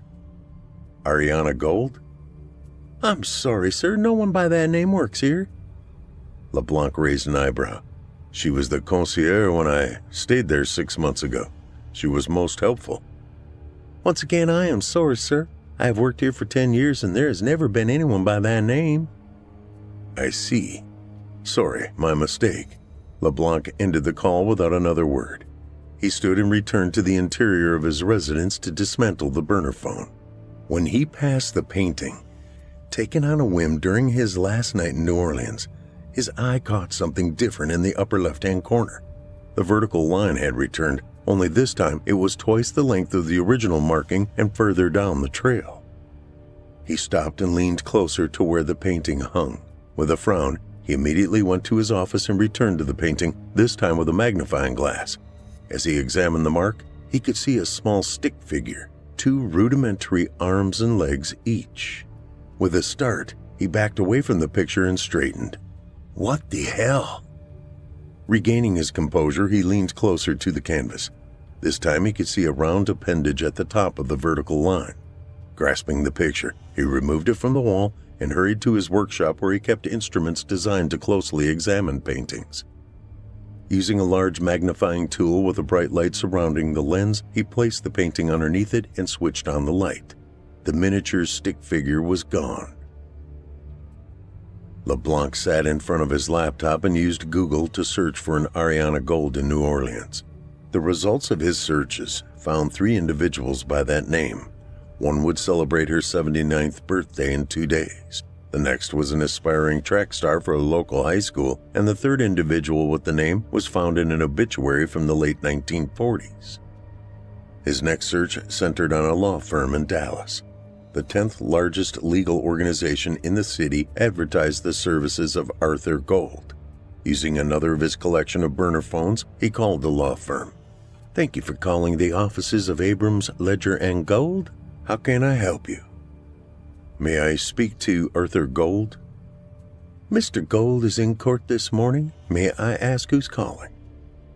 Yes, Marcus Black. What is the nature of your inquiry for Mr. Gold? It is a personal matter. When do you expect him back? I'm not at liberty to discuss Mr. Gold's itinerary. Would you like to leave a number so he can call you back? Just tell him I called. He'll know the name. LeBlanc pressed the end icon on his cell phone and then drummed his fingers on the desk. The time in Texas would be 7 hours behind him in Monaco. LeBlanc decided he would call again around 9 p.m. Thank you for calling the offices of Abrams, Ledger & Gold. How may I help you? Arthur Gold, please. May I say who's calling? Marcus Black. I called earlier today. Please hold. LeBlanc listened to a guitar instrumental of a song he did not recognize for over a minute. Then a new female voice asked, Arthur Gold's office. This is Mary. Can I help you? Yes, I am trying to contact Mr. Gold. Is he available? May I ask what this is in reference to? Yes, I'm trying to locate his daughter. The silence on the phone lasted for what seemed like an eternity. He checked to make sure the call was still connected. It was. The art thief stood and walked over to the painting and stared at it while he waited. What he saw made him end the call and stare at the painting. In very clear detail, halfway down the painted trail, a figure could be seen. With its back to the moon, LeBlanc saw a shadow cast onto the trail by the figure, just like an artist would create. While no details were clear, he could distinguish arms, legs, and a head on the figure. Knowing what had happened the last time he took his eyes off the painting, he removed it from the wall and retraced his steps to his desk. Without looking, he rummaged around in the top drawer until he put his hand on the magnifying glass. Placing it over the figure, he let out a gasp. The face on the shadowy figure, while somewhat grainy, was that of Ariana Gold. The next day, The sun barely peeked over the horizon of the Mediterranean as Marcel LeBlanc realized he had stayed on his veranda all night. Sleep seemed to be a companion to avoid as it brought on images he did not care to see or experience. The figure on the mysterious painting faded before his very eyes the night before. What the image appearing and disappearing meant, he could only guess. None of his speculations were comforting. Standing, he entered the house and brought the painting back to the veranda with the intent of heaving it over the railing into the turbulent waters below. He walked to the edge and looked down. Waves crashed against the rocky bluff 35 meters below his veranda. He rarely heard the constant sound anymore due to the continuous nature of waves pounding the shore. He hesitated before throwing the painting into the surf, his eyes taking a last glance at it. The figure materialized, but larger than the day before. This time, he could clearly see the features of Ariana's beautiful face as she stared at him from the trail. Her eyes seemed to pierce his soul. "Damn!" he yelled, dropping the painting onto the terracotta tiles. The damage caused by the fall separated the picture from the frame and splintered the joints holding the wooden pieces together. Taking several deep breaths, he picked up the canvas. The figure did not fade as usual, but remained, her eyes burning into him. LeBlanc turned and hurried back inside the seaside mansion. He placed the canvas in a storage area and turned off the light. As morning faded, winds blew in from the southeast and a rare tropical cyclone event known as a metacane hit the area with gale force winds of 40 kilometers per hour. Wind and rain pounded on the glass windows facing the sea until late in the afternoon. When the sun peeked out from the rapidly retreating clouds, he returned to his office and powered up a burner cell phone. He sent a text message to a specific number with the customary symbol and numerals. The phone rang 5 minutes later. He answered. "Arthur, it's Henri." "Ah, monsieur, I am most glad you made contact. Are you ready to get back into the game?" "Not yet. I need you to have someone check out the hotel where I acquired the article. Something is not quite right." "May I ask what?" "There were too many high-dollar objects in the gallery, and when I think back on the experience, acquiring the article was way too easy." The broker paused for a moment. "Give me a few days." "I appreciate it." After the phone call, LeBlanc returned to the veranda and proceeded to pick up leaves, twigs, and multiple pieces of trash and paper littering the veranda. He spent an hour straightening outdoor furniture and removing debris, trying to go about his business without another thought to the mysterious painting. 4 days later, digging into his inventory of one-use phones, he sent a text message to his agent. The phone rang 2 minutes later. "Bonjour." "Monsieur Henri, I have news about the hotel. It is owned by a conglomerate in Dallas. There is no mention of a gallery associated with the property." "You sent me there, and I acquired the cassette." "Yes, most strange. That is what is so puzzling." LeBlanc remained quiet for a while. "Is anyone named Gold associated with this corporation?" "Yes, there are two. Arthur Gold, Sr., and his son Arthur Gold, Jr. Both are listed as corporate attorneys. There is also an Amanda Goldstein listed." "No mention of an Ariana Gold?" "No." "Very well. Can you provide me the address of the law firm?" After Arthur gave it to him, he said, "I have a job waiting if you are interested." After a momentary hesitation, LeBlanc said, "What and where?" 2 weeks later, Barcelona, Spain. A string quartet played compositions by Mozart, Beethoven, and Haydn in the background as Marcel LeBlanc mingled with the Spanish A-list celebrities and high-income elites. The gathering, in a recently renovated residence within the Gothic quarter of Barcelona, celebrated the acquisition by its owner of a highly sought-after set of prints by Pablo Picasso. With wine glass in hand, LeBlanc studied the 14 prints proudly displayed for the attendees on a newly installed standalone wall in the center of her large living area. From what he could determine without a detailed examination, they appeared genuine. These 14 prints were his target. The owner, an heiress to an international olive oil company and one of his larger clients for his export company, stood next to him. She said, "I am so glad you could attend our reveal party, Marcel." "I would not have missed it, Camilla. These are magnificent." "Yes, my husband is very proud of what he calls his coup." "As he should be."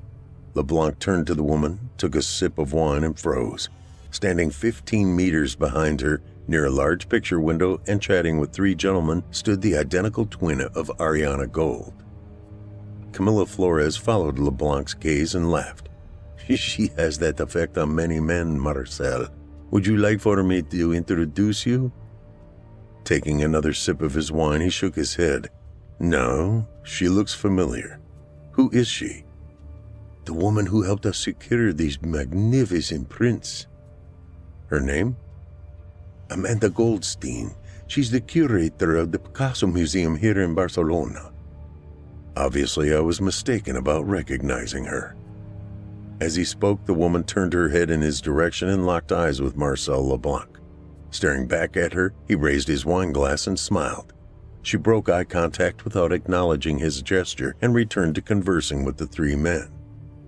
The reception lasted another 2 hours as LeBlanc prepared to leave. The twin of Ariana Gold walked up to him. "Have we met?" With his most gracious smile, LeBlanc replied, "Unfortunately, I do not believe we have." She offered her hand. "Amanda Goldstein." As they shook, he said, "Our host told me you're the curator of the Picasso Museum. Congratulations." "Thank you. I didn't catch your name." He glanced at his wristwatch. "Oh dear, I am late. Nice to have met you, Ms. Goldstein." He walked rapidly to the front door and slipped out into one of the narrow alleys of Barcelona's oldest section. While walking back to his hotel, Marcel LeBlanc decided to abandon his quest to steal the 14 prints by Pablo Picasso and return immediately to his estate in Monaco. "You cannot quit, Henri." "Why?" "You have a contract to fill." "Like I told you, I decided not to proceed with the acquisition. Since I've never received money for the job, I'm declaring our agreement null and void." There was silence on the call as LeBlanc waited for his contact to protest again. "Where will I find another like you, my friend?" "First, I'm not your friend. I am a tool you use to gather the product of your trade. I'm quite sure you know others who can do the job." "Yes, but you are the best." "Be that as it may, I am done." He pressed the end call icon and immediately removed the battery from the cell phone. He picked up the duffel bag packed earlier, locked the door of his mansion, and returned to the parked car in the estate's Circle Drive. 6.5 hours later, he boarded a plane in Lyon for a flight to Paris and then on to Dallas. Dallas, Texas. LeBlanc leaned against the front fender of his rental car. His arms were folded as he studied the massive 5-story structure.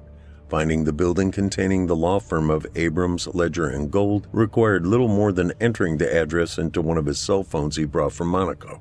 His appointment with the junior Arthur Gold would not occur for another hour. This gave him time to scrutinize the building.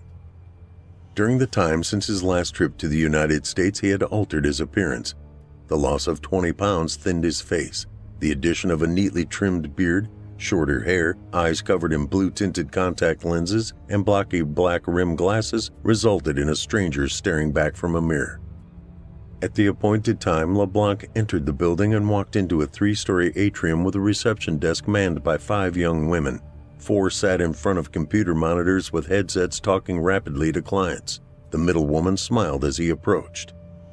"May I help you?" "Yes."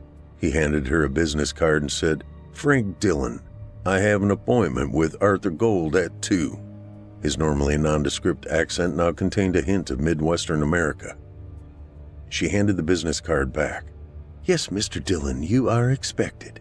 She turned and pointed toward a row of 3 doors. "Take one of the elevators to the 4th floor. Someone will meet you and escort you to Mr. Gold's office." She handed him a clip-on name badge with the word visitor in black font on a white background. "Please wear this while you are in the building." After ascending to the appointed floor, the door opened to reveal a young professionally dressed woman. She said, Good afternoon. Please follow me. When they reached the end of a hallway, she gestured for him to enter an open door. She then turned and walked away. Arthur Gold rose from behind his desk, smiled, and walked around to shake LeBlanc's hand. Mr. Dillon, I'm Arthur Gold. They shook and he continued, Please have a seat. The seat turned out to be a leather-bound wingback chair sitting in front of Gold's massive desk. The attorney took a relaxed position leaning on the front edge of his desk and said, I understand you have foreign property you wish to sell. I've been told you're one of the best international real estate lawyers in Dallas. I am. Good. I would like to discuss your firm handling the transaction. We can do that. Where is this property? United Kingdom on the Irish Sea.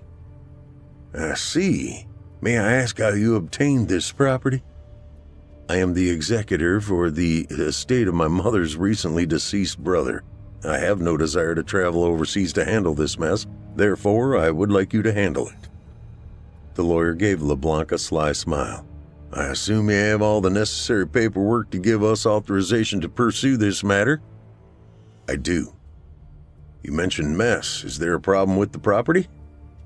No, it is a coastal estate and I really don't have the time to be flying back and forth to take care of it.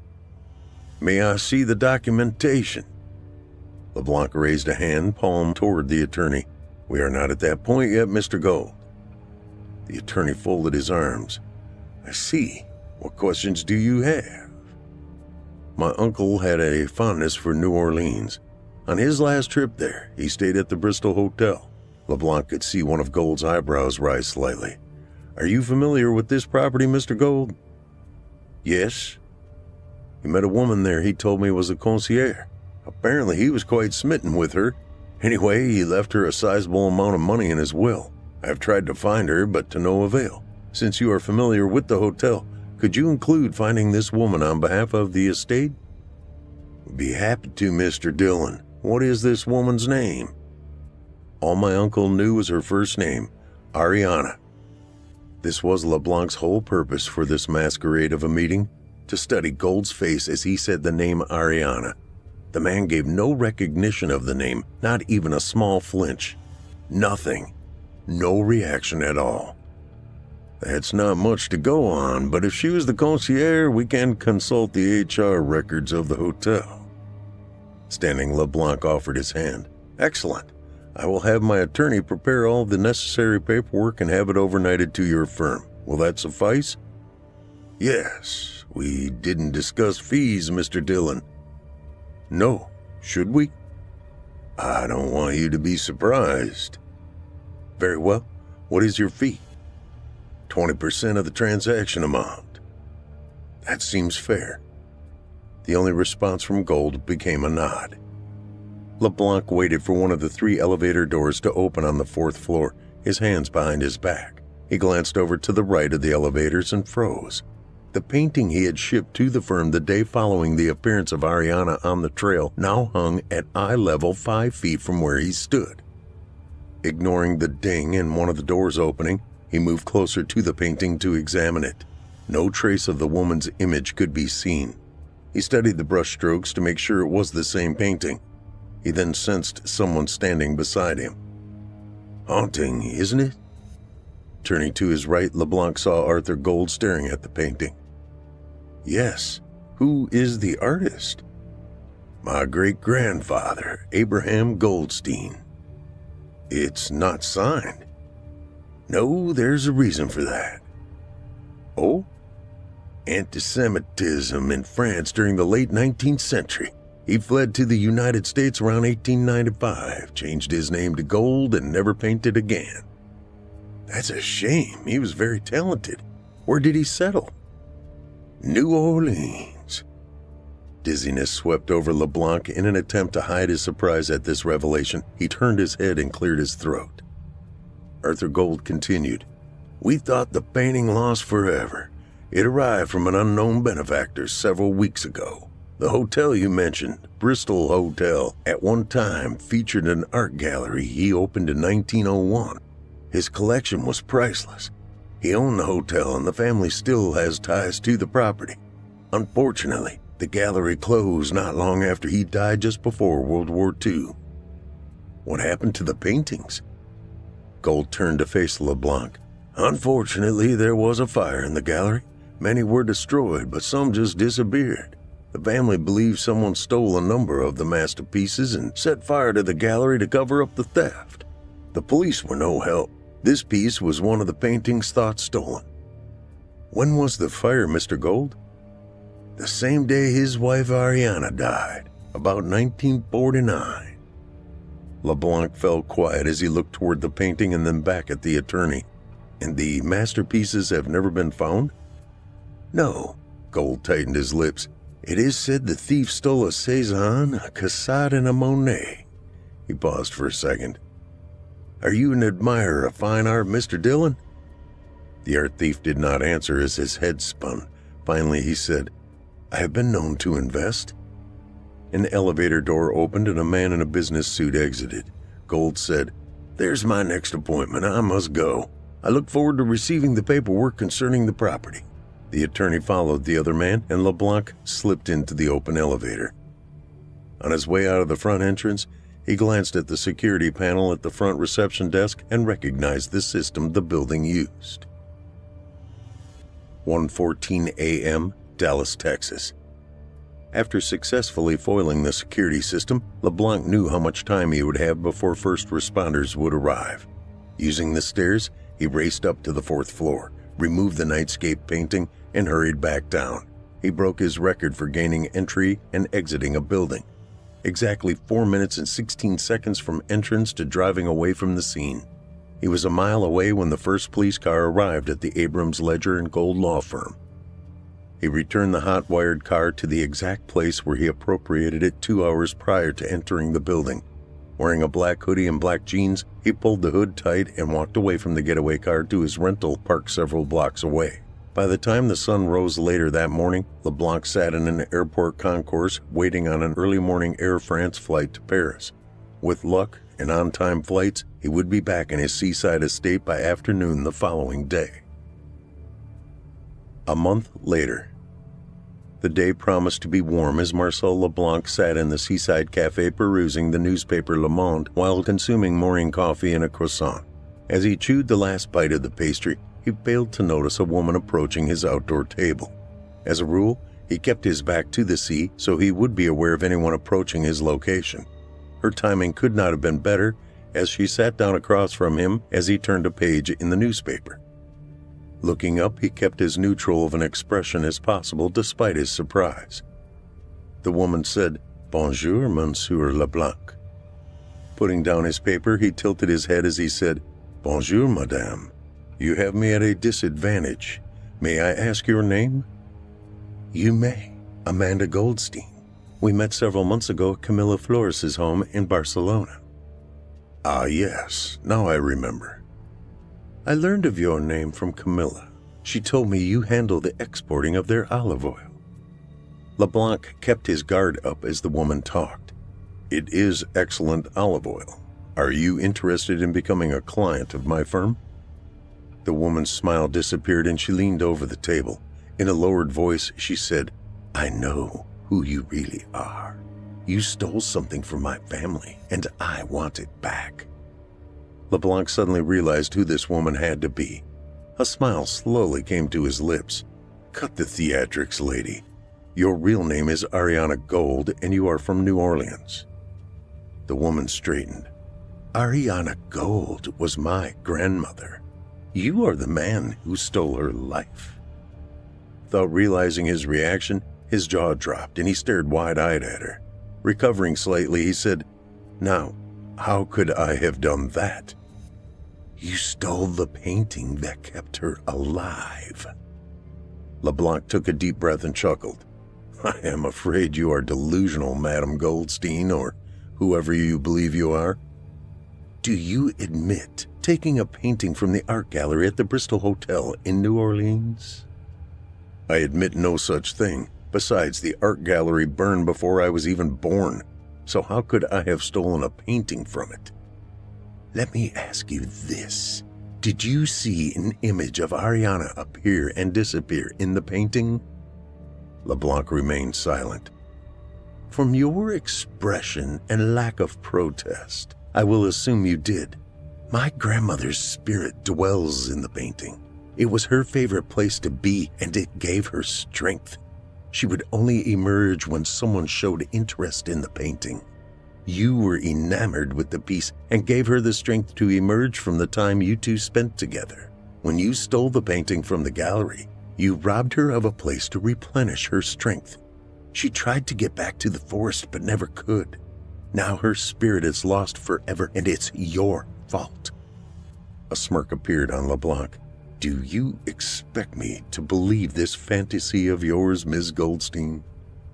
I personally don't care if you believe me or not. Do you still have the painting? LeBlanc stood and placed a 10-euro note under his coffee mug. Have a nice day, madam. He walked swiftly toward his turbocharged Mini Cooper parked next to the cafe. She followed him, but he was in the car and speeding away before she could reach the vehicle. His route did not take him toward his seaside mansion. Instead, he traveled north until he intersected the A8 and took it west toward Nice. Occasionally, during his drive, he would study the rearview mirror looking for signs of being followed. He saw none.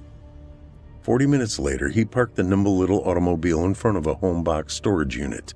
With his entry code and key, he entered the 2x10 meter storage unit and shut the door. He turned on the overhead light and surveyed the paintings he stored there. Still covered by the bubble wrap used to protect it during the flight from Houston to Lyon, France. He picked up the painting stolen from the wall of the law firm of Abrams, Ledger & Gold. After carefully removing the tape, he unwrapped it and examined the canvas. A figure standing by the edge of the stream stared back at him. It was Ariana Gold, her arms reaching for him. With the assistance of Interpol and the French gendarmerie, Amanda Goldstein gained access to the estate of Marcel LeBlanc. It had been several days since her encounter with the man at the seaside cafe, and he never returned home. During their search of the premises, they found records of a storage unit in Nice. The discovery of LeBlanc's Mini Cooper in the parking lot of the storage unit provided additional evidence allowing a search warrant to be signed by a judge in Nice. The storage locker of one Marcel LeBlanc was then opened by the authorities. Inside, they found multiple million-dollar works of art reported stolen over the past 2 decades. Amanda Goldstein, acting as a guide for the Interpol agents, assisted in taking inventory of the storage unit. When these articles were referenced against Interpol's stolen works of art database, they confirmed every article in the storage unit was a confirmed stolen piece of art. She also found a lost painting taken from the wall of an American law firm. It was a tranquil scene of a nightscape with the moon reflecting off the surface of a wandering stream. She noted, sitting next to the water were 2 figures holding hands, a woman and a man. Amanda displayed a slight smile and said, "Grandmama, it is good to see you home with your lover by your side."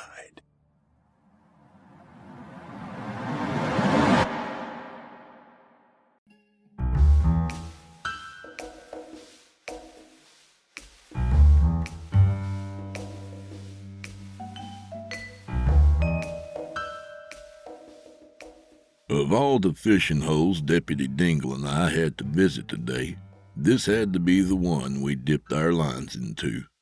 Now, I know what you're thinking. Just exactly how many fishing holes are there in the humble county of Splittail? Well, the God's honest truth is, not that many more than this one I'm referring to. And by that, I mean this is the only one. So I suppose my lamenting about this particular fishing hole doesn't hold much water after all. And that's no pun, in case you were wondering, because the deputy and I are consummate professionals, and you'd be hard-pressed to catch us cracking a joke while we're on the clock. You'd be harder pressed than the creases in the deputy's tan slacks, and even if you did press that hard, you still wouldn't catch us goofing around on company time. Fishing a little maybe, or playing a little mini-golf here and there, time permitting. Maybe having a hot dog or 2, but joking around? Heaven forbid. If there's one thing I've learned in all my years of law enforcement, it's this. There's no room for funny business when it comes to law and order. even in a county whose chief export is funny business, whose planimetrics from above form a cartoon wiener with its sole fishing hole down by the left nut. You'd think that as the one and only fish hole in Splittail, that the body of water would have earned itself an official name, but if it has, I've not been made aware of it. Most people just call it the fishing hole. That's not to imply it's much good for fishing, because it sure as hell isn't. Like most of the unfamiliar faces in Splittail County, I figure most of the fish that pass through here are doing just that, just passing through. And like most familiar faces, the odd fish you do catch tends to look a little funny. Funny enough that you probably wouldn't eat it.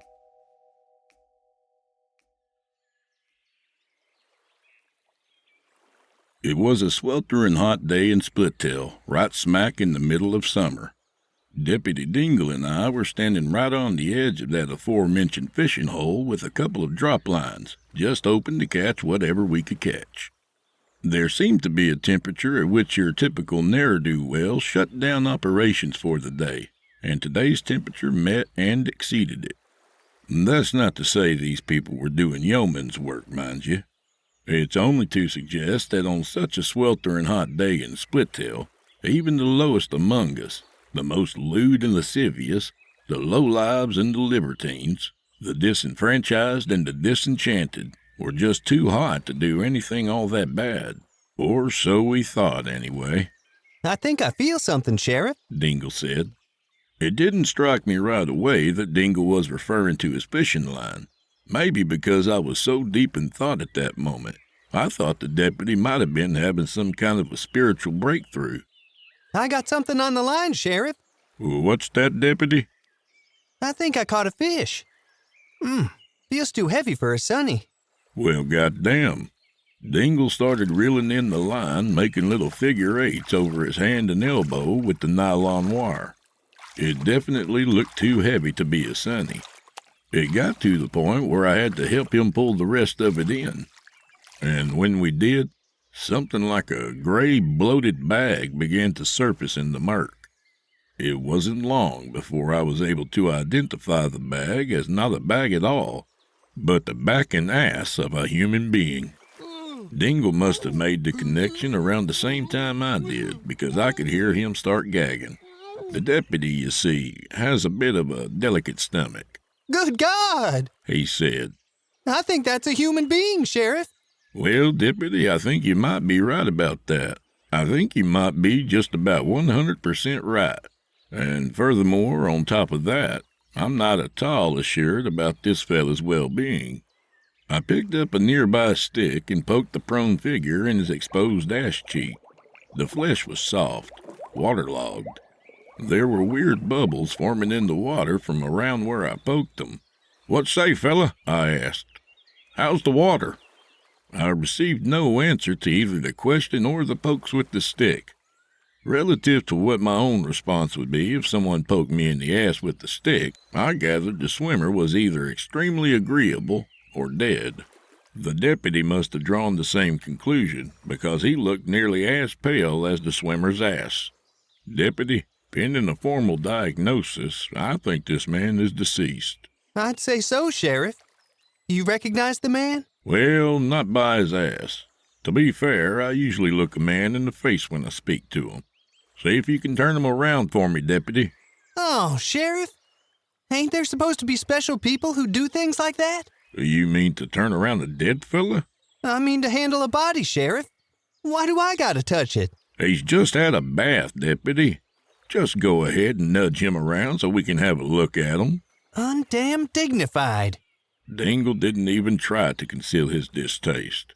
So immensely dignified is my fire deputy, it sometimes dampens his enthusiasm for police work. He is obedient, though, so he squatted by the edge of the pond and reached out to grab one of the fella's arms. Once the body started teetering around, though, the front end proved no more helpful than the back. Oh, shit! Dingle said. Predictably, he turned away to barf. "Settle down, deputy. You're going to scare away the fish." His head's gone, Sheriff. What the hell happened to it? You mean the head or the guy?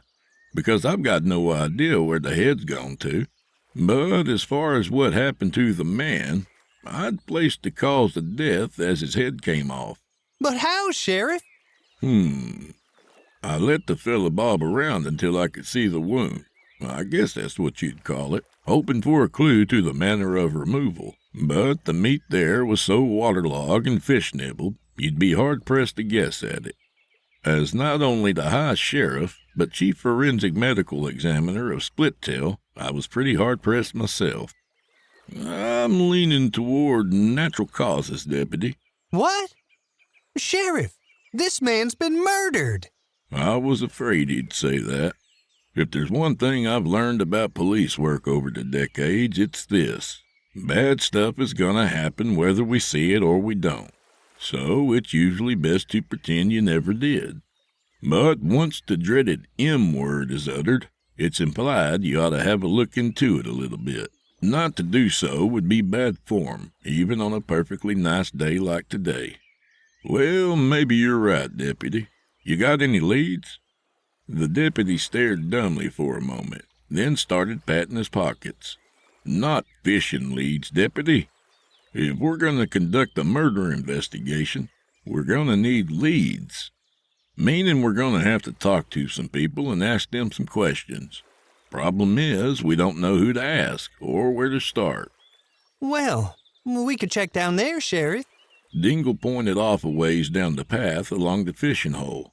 I didn't see anything at first, but after looking for a moment, there was a little curl of smoke coming out from the brush. Well, goddamn, I think you've got our first lead, Deputy. Why don't we moor off our friend here and go have a looky? Dingle wrapped his drop line around the stump, and we set off through the brush. Closer, we saw the source of the smoke. A makeshift yurt with walls stitched out of blankets and old flannel shirts. By a small campfire sat a sun-baked old man, a river rat, who, like the water itself, must have quit his meandering and settled here. When the deputy and I came into his clearing, he regarded us like two aliens, the whites of his eyes a stark contrast against his filthy old hide. "Morning, sir," I said. "Sheriff Ball and Deputy Dingle, Splittail County Sheriff's Department. We'd like to ask you a couple of questions regarding an incident that took place nearby." The man tilted his head like some kind of curious animal. He said, Monza, that about me now. I'm not going on around here. What you got? A pause. On the nearby fire sat a rusty old skillet with some innominable creature sizzling in it. It looked to have come from the water, but was nearly evolved to walk up out of it. He says good morning, and that's fine with him. He's not all that busy, Dingle said. You understood that, Deputy? My daddy was a yurt person, Sheriff. Well, goddamn. Look at him. Sorry I ain't got no more grub for her, boy. That's the only thing I got home on. I went down a while, throughout the line them all. That's out there about 4 hours. Look at that cow, a little bit of a... There goes the line. I say, oh, got something now. I'm putting me in. That's what it is right there. Sorry, boys. Ain't got enough for the 3. Well, I'm gonna cook 'em up. Yum, eat 'em up. He says sorry he doesn't have enough lunch for all 3 of us. Otherwise, he'd let us have a hunk of his nice fish there. Oh, well, that's all right, sir. I thank you for your kindness. But if I'm being completely honest with you, as I assume you intend to be with us, I'm not altogether convinced that what you've got there is precisely a fish. The man looked confused. Now that I'd gotten a closer look at the thing in the pan, it very well might have been some kind of shoe. In any case, I went on, would you happen to know anything about a fella nearby who might have drowned in the lake and lost his head? Not necessarily in that order. The man's eyes lit up. Cool. I ripped down them mud, boy. Hey, come on in there, boy. Come on. He opened the flap to his yurt and waited for us to follow him in. Already a kind of acrid stink was billowing out of the yurt, and Dingle's Adam's apple was a-bobbing. What did he say, Deputy? He says he's got something inside that might help us. But I don't want to go in there, Sheriff. Well, I suppose I could have gone in there by myself. But since this whole thing was Dingle's fault, it didn't seem right to let him off the hook so easy. He'd gone and hooked the body, he'd gone and uttered the M-word, and now he was on the hook himself. Let's not be impolite, Deputy. Polite, respectful, and professional. That's our motto, ain't it? I'm surprised at you, Deputy. Dingle huffed. He took a big, deep breath, and we followed the man into the yurt. Inside was about 20 degrees hotter than outside, and smelled like something scientifically engineered to stink. The deputy was visibly reconsidering our motto. The man went into a pile of stuff in the corner and produced a dish with a big lump on it. Turning back into the lantern light, the lump revealed itself to be a human head. This he presented to us with a flourish, somewhere between a yurt dweller and a French sommelier. Yellow hair. Ha ha. Well, goddamn. You see that, Dingle? Dingle? The deputy's Adam's apple was going up and down like a fishing bobber. I scrutinized the half-crazy yurt dweller with his head on a dish, but my keen intuition told me he had hardly been the one to commit this crime. In fact, if there was one thing I'd learned in all my decades of law enforcement, it was this. No one cut a man's head off just to keep it as a souvenir. If a souvenir was what you were after, you were going to want something smaller and more manageable. Which brought me to my next question. Sir, where exactly did you get your hands on that? And while we're on the subject, why'd you bring it home and put it on a dish? Well, we're going down there the money, boy. A little bit of hungry, I'll get a little grub. I want to run down there, and just now, there was somebody looking right back at me. So, ooh, what's going on down there, boy? I'm going to run down there and grab it. We did the head. I said, ooh, I got going to run down there some floor. And we're up through the yurt. Put it on a plate. Dingle? He says he found it swirling in an eddy by the inlet up there. Brought it home for a decoration. A decoration? I was about to ask this fella if he had ever considered a nice watercolor painting or maybe a bowl of waxed fruit or a potpourri dish. But considering the state of the man's home, I suppose a head may be as good as anything else. You know, let me calm your head a little bit, man. A little mixed up. Yeah. Oh, yeah. Looking good there, boy. Look at that. Looking good. The man took a little comb out of his pocket and commenced to neaten the head's hair. Sir, the deputy and I have reason to believe this man whose head you came across was the victim of a murder. Would you happen to know who the man is? Oh, the killer of the head.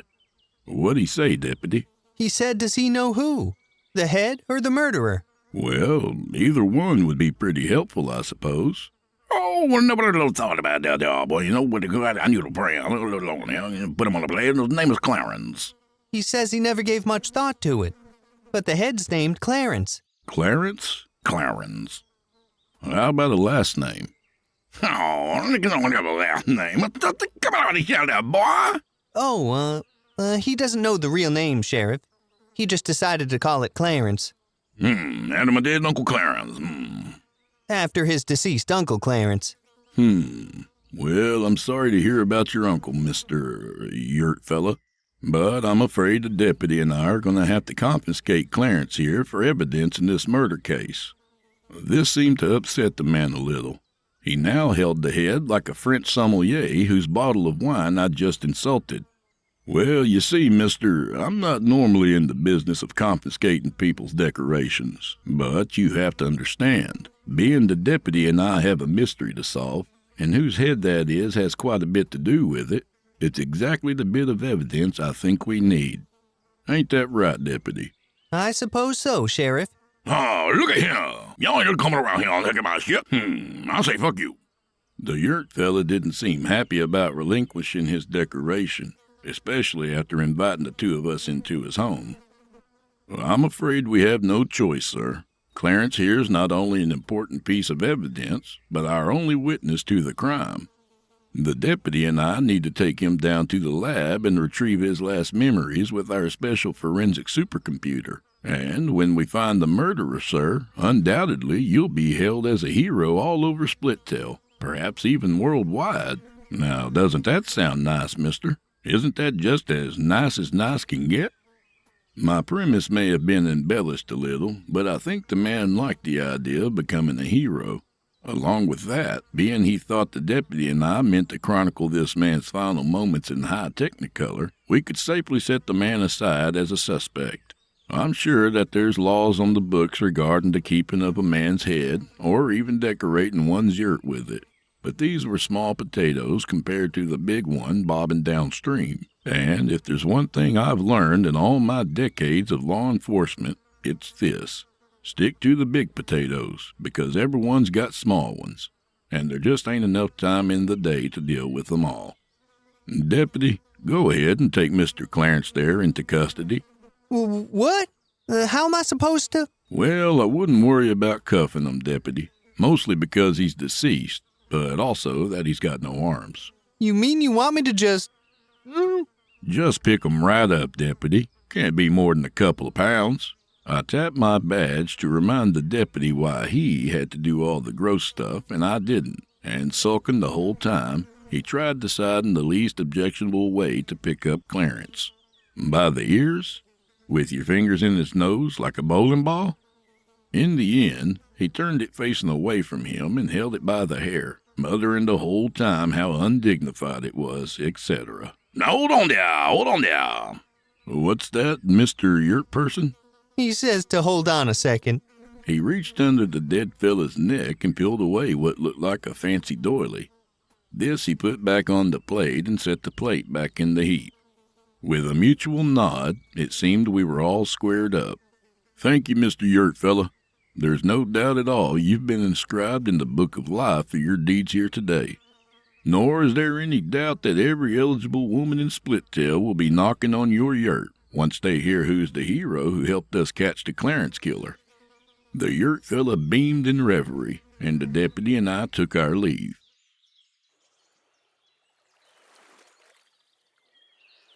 The fetid bog water aroma of the fishing hole was a welcome relief to the tent. Even the smell of the thing sizzling in the frying pan was a relative pleasure.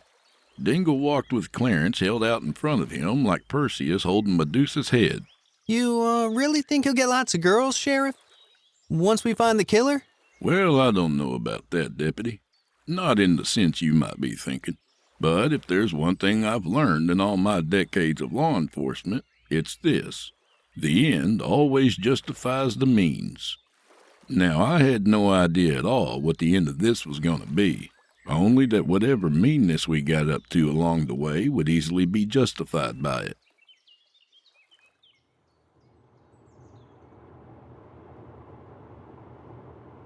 You know, if there's just one thing I've learned in all my decades of law enforcement, it has to be this.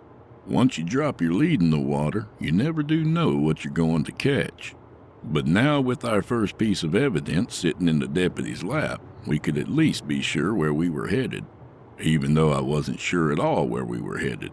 Only that we had a head with us, and in some metaphorical way, that must have been pointing us in the right direction.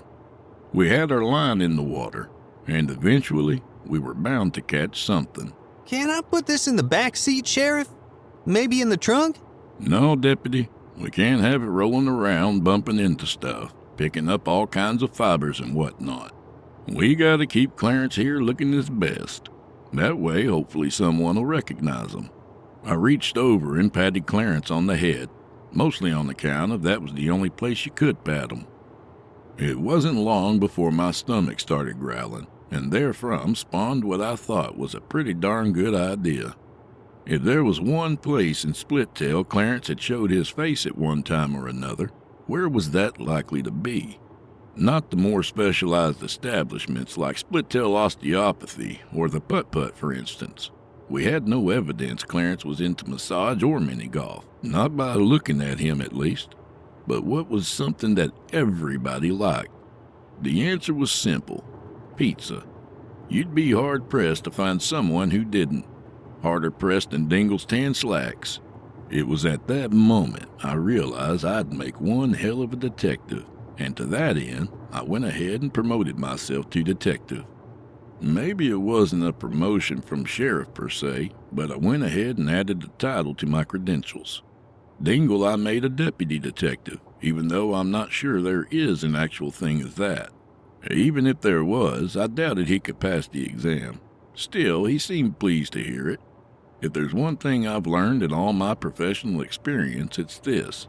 Recognition is a powerful motivator. Outside Split Tail Pizza, I decided the deputy detective just holding the head by the hair looked a little indiscreet. I took an old pizza box off the top of the garbage can, and it didn't look too greasy inside, so we went ahead and put Clarence in it.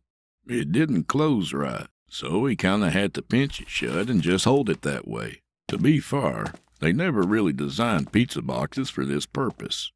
Inside, I ordered a couple slices for myself. The deputy detective might have wanted one too, but he was busy holding Clarence, so his hands were full for now. Working on my second slice, I approached the counter with the deputy detective at my side. The pizza guy was doing his frisbee tricks with the dough.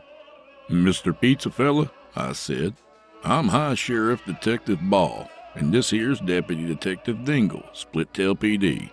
We were hoping to ask you a couple questions." The pizza fella dropped his dough on a wooden peel. Questions? I haven't done anything wrong, have I? "No, Mr. Pizza Fella, but someone sure as hell did, and the deputy detective and I are on their trail, looking to throw the bracelets on him and toss them in the cooler. But what we need to know first is if you've ever seen this fella we've got right here. Deputy?" I had Deputy put the box up on the counter and lift the lid a little. Not so much as to ruin the whole lunch atmosphere, just enough to let him have a lookie. "Hey, what the fuck?" the pizza man said. "You too fucking crazy? Why the fuck you bring that in here?" "Well, I had to make sure you had a good look at it. Seems to me like the pizza shop's a place just about everyone comes by from time to time. Figure you must have come across this fella, at least once or twice." "You couldn't just fucking take a picture of it? Get it the fuck off of my counter!" The man was holding his hands against his chest, protecting his pizza makers, like he thought I was going to ask him to touch it or something. Of course, I'd never allow that, because that would amount to tampering with the evidence. "Well now," I said, "I suppose maybe we could have just taken a picture of it, but that wouldn't be a very flattering picture. Now would it, Deputy Detective?" Well, I guess not, Sheriff. "That's right. So before we go taking glamour shots of our friend here, let's just try and figure out who he is. So, do you recognize this man, Mr. Pizza Fella? Have a real good lookie. Lift the lid a little more, Deputy." Reluctantly, the man had a lookie. Clarence wasn't looking his best, but I figured you'd know the guy by looking at him. He had a funny kind of nose. Not overly funny, but one you'd probably remember. Like he'd been napping on some diamond plate and somebody stepped on the back of his head. "Nah, never fucking seen him. Now get him the fuck off of my counter." "Not once?" "Not ever. I never forget a face. And that's fucking unfortunate, 'cause I'd sure like to forget this one." I started to walk out then, but I've seen enough episodes of Columbo to know you're supposed to ask just one more question once your suspect thinks you're leaving. Just one more thing, Mr. Pizza Fella." "What?" You mentioned just a minute ago that you've never seen this man in your pizza shop. Just making sure. You certain about that?" "I already told yous I've never seen him. Now get the hell out of my store before I call the goddamn cops." Well, that was enough convincing for me. On top of the fact he forgot to charge me for my 2 slices, I was about as convinced as I was going to get. I had Dingle squish the box back shut, and we left and got back in the car. Where to now, Deputy? Soon after, the radio blared. "Unit 1, we've got an incident at Split Tail Pizza. I repeat, an incident at Split Tail..." I keyed up. "Got it covered, Frankie.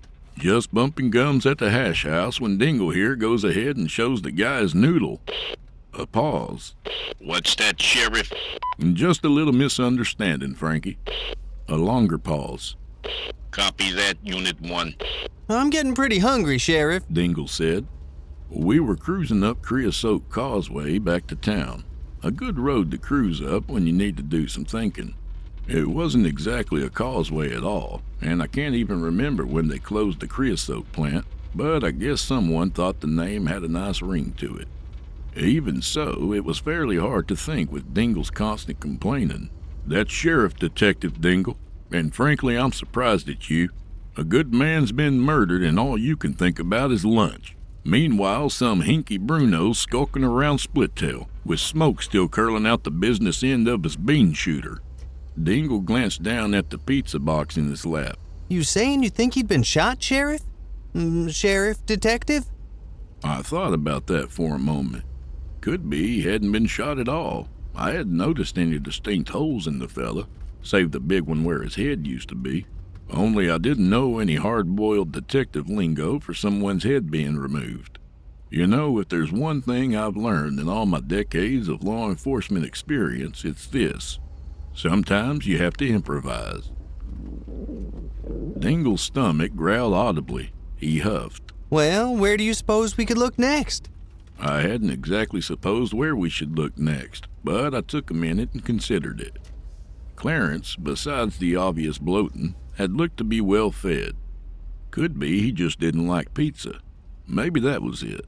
But for a guy who's just not the pizza type, what do you suppose he had most days when other people were having pizza? The answer was simple. Maybe not to your average ham and egger, but duck soup to a seasoned gumshoe such as myself. Deputy Detective, I have reason to believe Clarence here may have done some dabbling south of the border. Take us to Splittail Taco Shop, stat. Dingle raised an eyebrow at me. Well, you're driving, Sheriff. And it's a good thing I am, I said. I threw on the cherries and put the pedal to the metal. You know, if there's one thing I've learned in all my years of law enforcement, it's this. For optimal performance, you gotta feed the machine. And whether my idea panned out or not, a taco was always a nice idea in itself. The deputy detective and I pulled up to the Splittail Taco Shop and laundromat around 3. You could smell the funny meat sizzling from outside, and Dingle was practically drooling on himself. He must have been pretty hungry by now, having barfed his breakfast in the fishing hole and watching me eat my own lunch. But hunger is just what I wanted out of him. Hunger is what keeps a man sharp, keeps his senses keen, keeps his eyes on the prize. And not until we got our prize was I going to let Dingle so much as chew his fingernails. Smells real good, Dingle said. I don't suppose we could... Deputy, if there's one thing I've learned in all my years on the job, it has to be this. A man is a pizza guy or a taco guy. And if Clarence here never showed his ugly mug at the pizza place, you can bet he sure as hell showed it here. Dingle kicked the car door open, muttering something about the indignity of starving to death, etc. And we headed inside, the deputy keeping Clarence's box nice and level. Good practice for any pizza box, whether it's got a pizza or a head in it. The fella at the counter looked to have dabbled south of the border himself. And just in case you're wondering, that's no euphemism. That's just to suggest that he was Mexican. Mr. Taco Fella, I Sheriff Detective Ball and Deputy Detective Dingle, Splittail Homicide Department. We'd like to ask you a few questions. Is something wrong, officer? I have a green card. I'm not interested in the color of your card, Mr. Taco Fella. What I'm interested in is solving a case. And 3 crunchy tacos and an orange Fanta. He put in my order for me, but before he could open the register, I had the deputy detective open Clarence's box. The fella's eyes bugged out like 2 little golf balls. Do you recognize this man? I asked. I'm not sure how tall he is normally, but let's just say he's about my height. It took the guy a moment to decide how he felt about the head on his lunch counter, but I think it was implied he'd stay right there until I got my answer. He said, See, I see him. He come in here many times. I allowed myself a triumphant grin at Dingle before continuing. What do you know about this man? Do you know his name? No, I do not know his name. Never paid with a card? No. Can you please take off of the counter the head? My tacos and Fanta showed up, and I took a few bites before continuing. Let me explain something to you, Mr. Taco Fella, before I have my deputy detective here box up his noodle. There's some Hinky Bruno out there, a hatchet man willing to get gas house with any Tom, Dick, or Harry, willing to squirt metal. So before you tell me I'm tooting the wrong ringer, I want you to think real hard, Taco Fella. If there's anything you can tell me about this guy, you'd better come out with it, because you never know who's going to be next to lose his head. Well, that must have resonated with the fella, because you could practically see the hamster wheel spinning behind his eyes. I suspect any man of his heritage can relate to heads coming off, and rolling down the sides of pyramids and whatever. And just like that, he coughed it up. "I think the man likes to fish," he said. "He has a head with the hooks on it. Can't you please take from the counter the head?" The deputy detective and I looked at each other. Clarence was a fisherman. It was all beginning to come together. I stuffed the last taco in my mug and washed it down with some Fanta. Dingle closed the box. Turning to leave, I said, "Just one more thing, Mr. Taco Fella. Any idea who might want to cut this man's head off and strip him naked and dump him in the lake?" The fella stared blankly for a second. "No, sir. I do not know." Well, you can't call it a trip for biscuits. For tacos, maybe, but not for biscuits. We knew our man was a fisherman. That didn't necessarily bring us any closer to solving this case, but it didn't bring us any farther from it either. What I had found out, though, was carrying a severed head around was a great way to get free food. I'm goddamn starving, Sheriff. When the hell am I going to get something to eat? Now settle down, Deputy Detective. I've got a pretty good idea we're closing in on the Hinky Bruno that caused this whole mess. Aside from you, of course. If I remember correctly, you're the one who dredged this whole thing up. You're kind of hinky yourself, Dingle, when it comes down to it. It was your idea to go fishing, Sheriff. Well, I don't recall that at all, Dingle. The way I remember it, it was your idea to go fishing. I tapped my badge to indicate whose power of recall was to be trusted in this instance. I polished off my Fanta and we got back in the car. With Clarence back in his box, the deputy detective and I were back behind the wheel, sleuthing, gumshoeing, hot on the trail of the Clarence killer, looking to slap the bracelets on him and toss him in the hooch cow. Only problem, we had no idea who he was, or even who it was he'd killed. I'm not proud to admit it, but for a minute there I was mulling over demoting the two of us back to sheriff and deputy. Things were so much easier back then. Back a couple of hours ago, when all we were expected to do was kind of be there. And by there, all I mean is we were expected to exist. If only so the fine citizens of Splittail believed there was indeed some manner of law and order in place. Save the Hinky Brunos, anyway. And the lousy screws. And the hoods. And the Lugans. The snowbirds and the junkies. The goons and the grifters. The tin-horn torpedoes and the two-bit twists. I tell you, it's enough to make a couple of right guys like Dingle and I stow our Roscoes and scram. But if I were going to scram, I'd have done it long ago. I glanced at the Polaroid photo I had taped to the sun visor, looking longingly at the couple pictured there. The woman, so beautiful you could find her head severed on a cake dish and you'd still kiss her on the lips. And the man, not bad at all if I may say so myself, albeit 10 years younger and with no gray at all in the old mustache. Summer sausage, love of my life. She'd give you shade in the summer and warmth in the winter. That's not to suggest that she was at all that generous, only generously proportioned, you understand. She'd scrammed out a decade ago, hoped to make it big in show business. Last I heard, she was all the way up in Schenectady becoming a big star. Now, that's not to suggest she'd become all that big of a star, only that she's generously proportioned. In any case, while I was driving along just then, lamenting lost love, reconsidering career choices, I noticed something else stuck in the sun visor that lit up my light bulb. My old fishing license. It lit up my light bulb for a couple of reasons. One, because I realized I hadn't re-upped my own fishing license since the Carter administration. But two, because maybe that's exactly what the fella was doing when someone decided to kill him.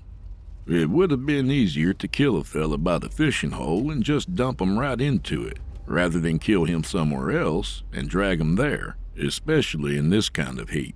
And if that were the case... Detective Dingle, what do you think's the likelihood Clarence here was fishing at the time of the murder? Well, I'd say that's a strong possibility, Sheriff. Then what would you say is the likelihood this fella visited split-tail bait, tackle, and haircuts on the morning of the murder? Dingle rolled that around in his mind for a moment, then gave me a rather sleuthy nod of approval. It was settled. Our next lead.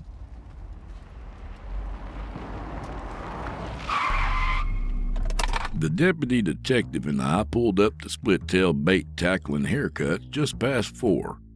The muggy afternoon mixed with the earthy redolence of worm dirt and stink bait, and the tang of barbicide.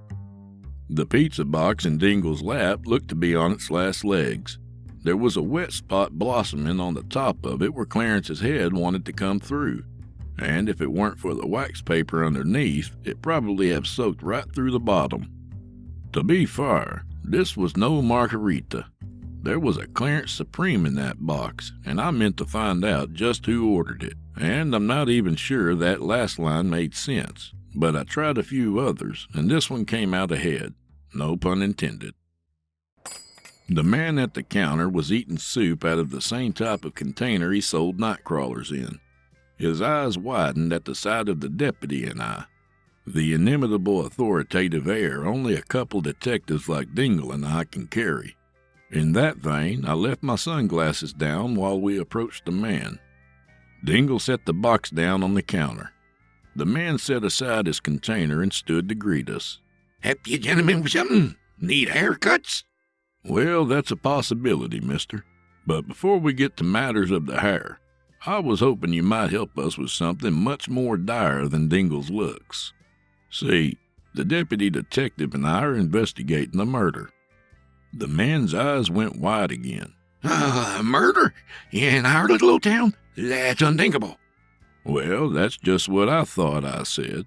"That's just 100% what I thought, until we went and found this. Deputy?" Dingle lifted the lid. Clarence was on his side now on account of the box was easier to close that way, but it didn't seem necessary to set him upright, because there was something in the man's face I hadn't seen in Mr. Pizza Fellas or Mr. Taco Fellas. No, sir. If my police intuition served me correctly, the look on Mr. Stinkbait's face was more than recognition. And if there's just one thing I've learned in all my decades of law enforcement, it's this. Police intuition is always right. At least mine is. "What the hell is this?" "You recognize this man?" I asked. "Supposed to be a fisherman. I figure he had to have been here for quite a bit. Not just this part of him, but the rest of them too.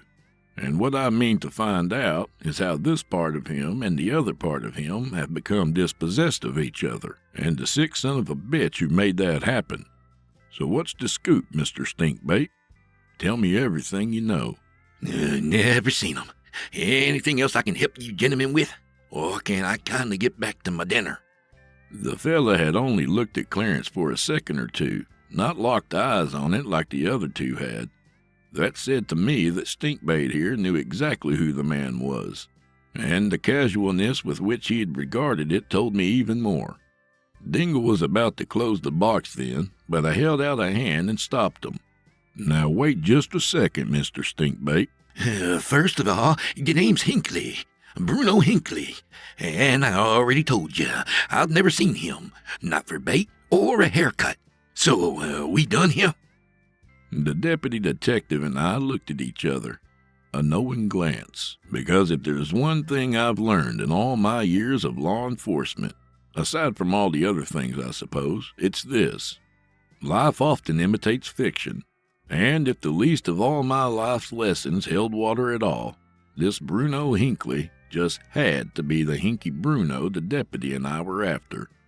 Otherwise, the deputy stood to miss quite a few meals. I cleared my throat. No, sir. I believe you've cleared that up for me just fine. And thank you for your help this afternoon. Come on, Dingle. Dingle squished the box shut, and we started walking to the door. But just as we were getting to it, I turned. Oh, just one more thing, Mr. Bruno Hinkley. Mr. Hinky Bruno, or whatever you're called. What if I were to tell you we had video of this very man, with the rest of him still attached, mind you, walking into this very bait shop on the morning of his murder? In high technicolor, you understand. This very man walking into this very establishment. What would you say then, Mr. Stinkbait? Would your story change at all? Because I don't know offhand what kind of penalty goes along with lying to a high sheriff detective, but I'm willing to bet it's pretty stiff. And I'm willing to bet murder's even stiffer.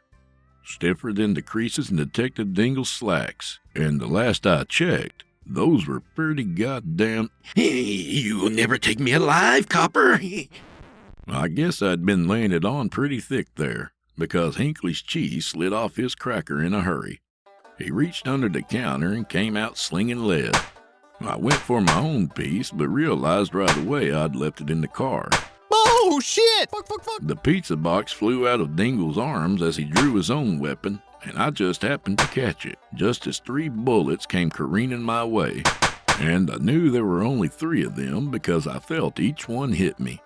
Rather, I felt Clarence's head hit me. 3 times as it soaked up Hinkley's itty-bitty slugs. The 4th shot was louder. Dingle's .357 rang out, and no head on the planet could have stopped that shot. And this was clearly evident by Mr. Stinkbait's own ugly mug. The shot peeled half his head off, spraying brains and night crawlers everywhere. He leaned back into his bait display and took it down with him. The container of soup was unaffected. Well, goddamn, I said. You all right there, Dingle? The deputy detective was on his ass by the door. I think the recoil had been a bit much for him. I'd always suggested he stick with a little pea shooter, but in the business of law enforcement, you learn new things all the time, and I had just added a new one to my list. Size matters, and it's just a shame for Mr. Bruno Hinkley he hadn't learned that one first.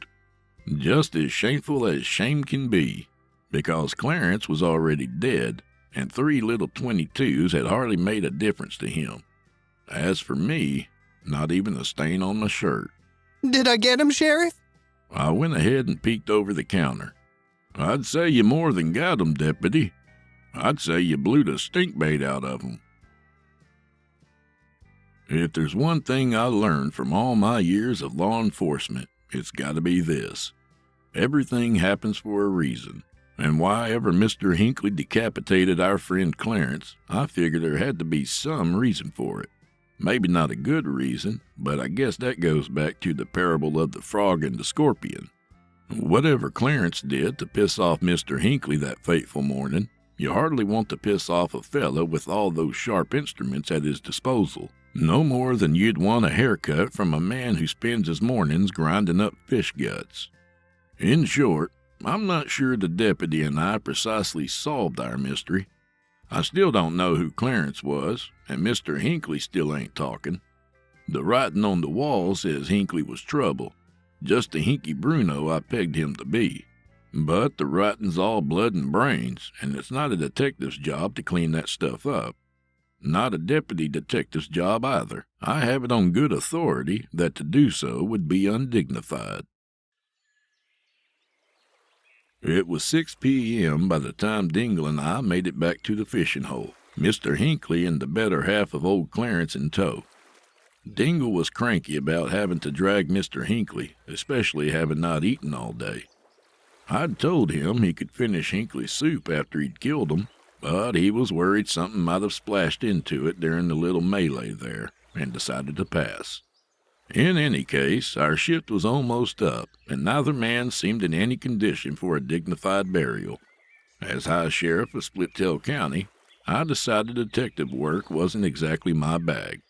I'd made the executive decision to remand both men to the water. Seemed kind of poetic alongside my frog and scorpion parable analogy. Also, easy cleanup. You sure you don't want to give the yurt fella his head back? Asked Dingle. Seeing as the way things turned out, well, I'm not sure we can give the fella what we promised. What we promised? What's that, Dingle? We said we'd make him a hero.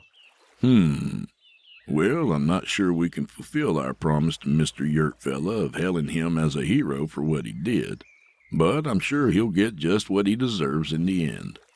Like the great King James once said, amass not your stuff in a yurt by the fishing hole, but as treasures in heaven. So, toss in the head then? Well, I doubt he'd want it any more, Deputy. Thanks to your friend there, it got a few holes in it. Dingle thought that over for a moment, then nodded understanding. Clarence's body was still floating out there, and the late afternoon sun glowed orange on his bobbing ass cheeks. Dingle put the man's head on his back and we unmoored him.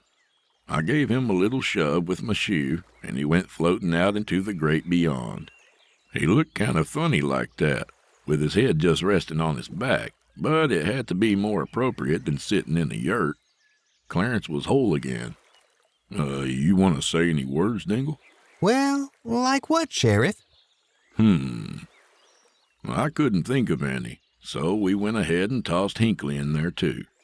Now, I know what you're thinking. Maybe a burial at sea wasn't exactly in concert with your typical principles of law and order. Maybe it wasn't so nice of me to lie to Mr. Hinky about having a video of Mr. Clarence coming into his shop either. But I've been in law enforcement for 20 years now, and like any master of his craft, I've picked up a few things along the way. And like Buddha himself once said, or Socrates, or maybe it was just something I heard in passing over all these years of making things right when all the world seems intent on making it wrong. There's just one thing I've learned, and I've learned it well. And as my own ass is bobbing out into the great beyond, I sure hope King James thinks it's a fair enough excuse, 'cause frankly, it's the only one I've got. Nobody's perfect. Not even me.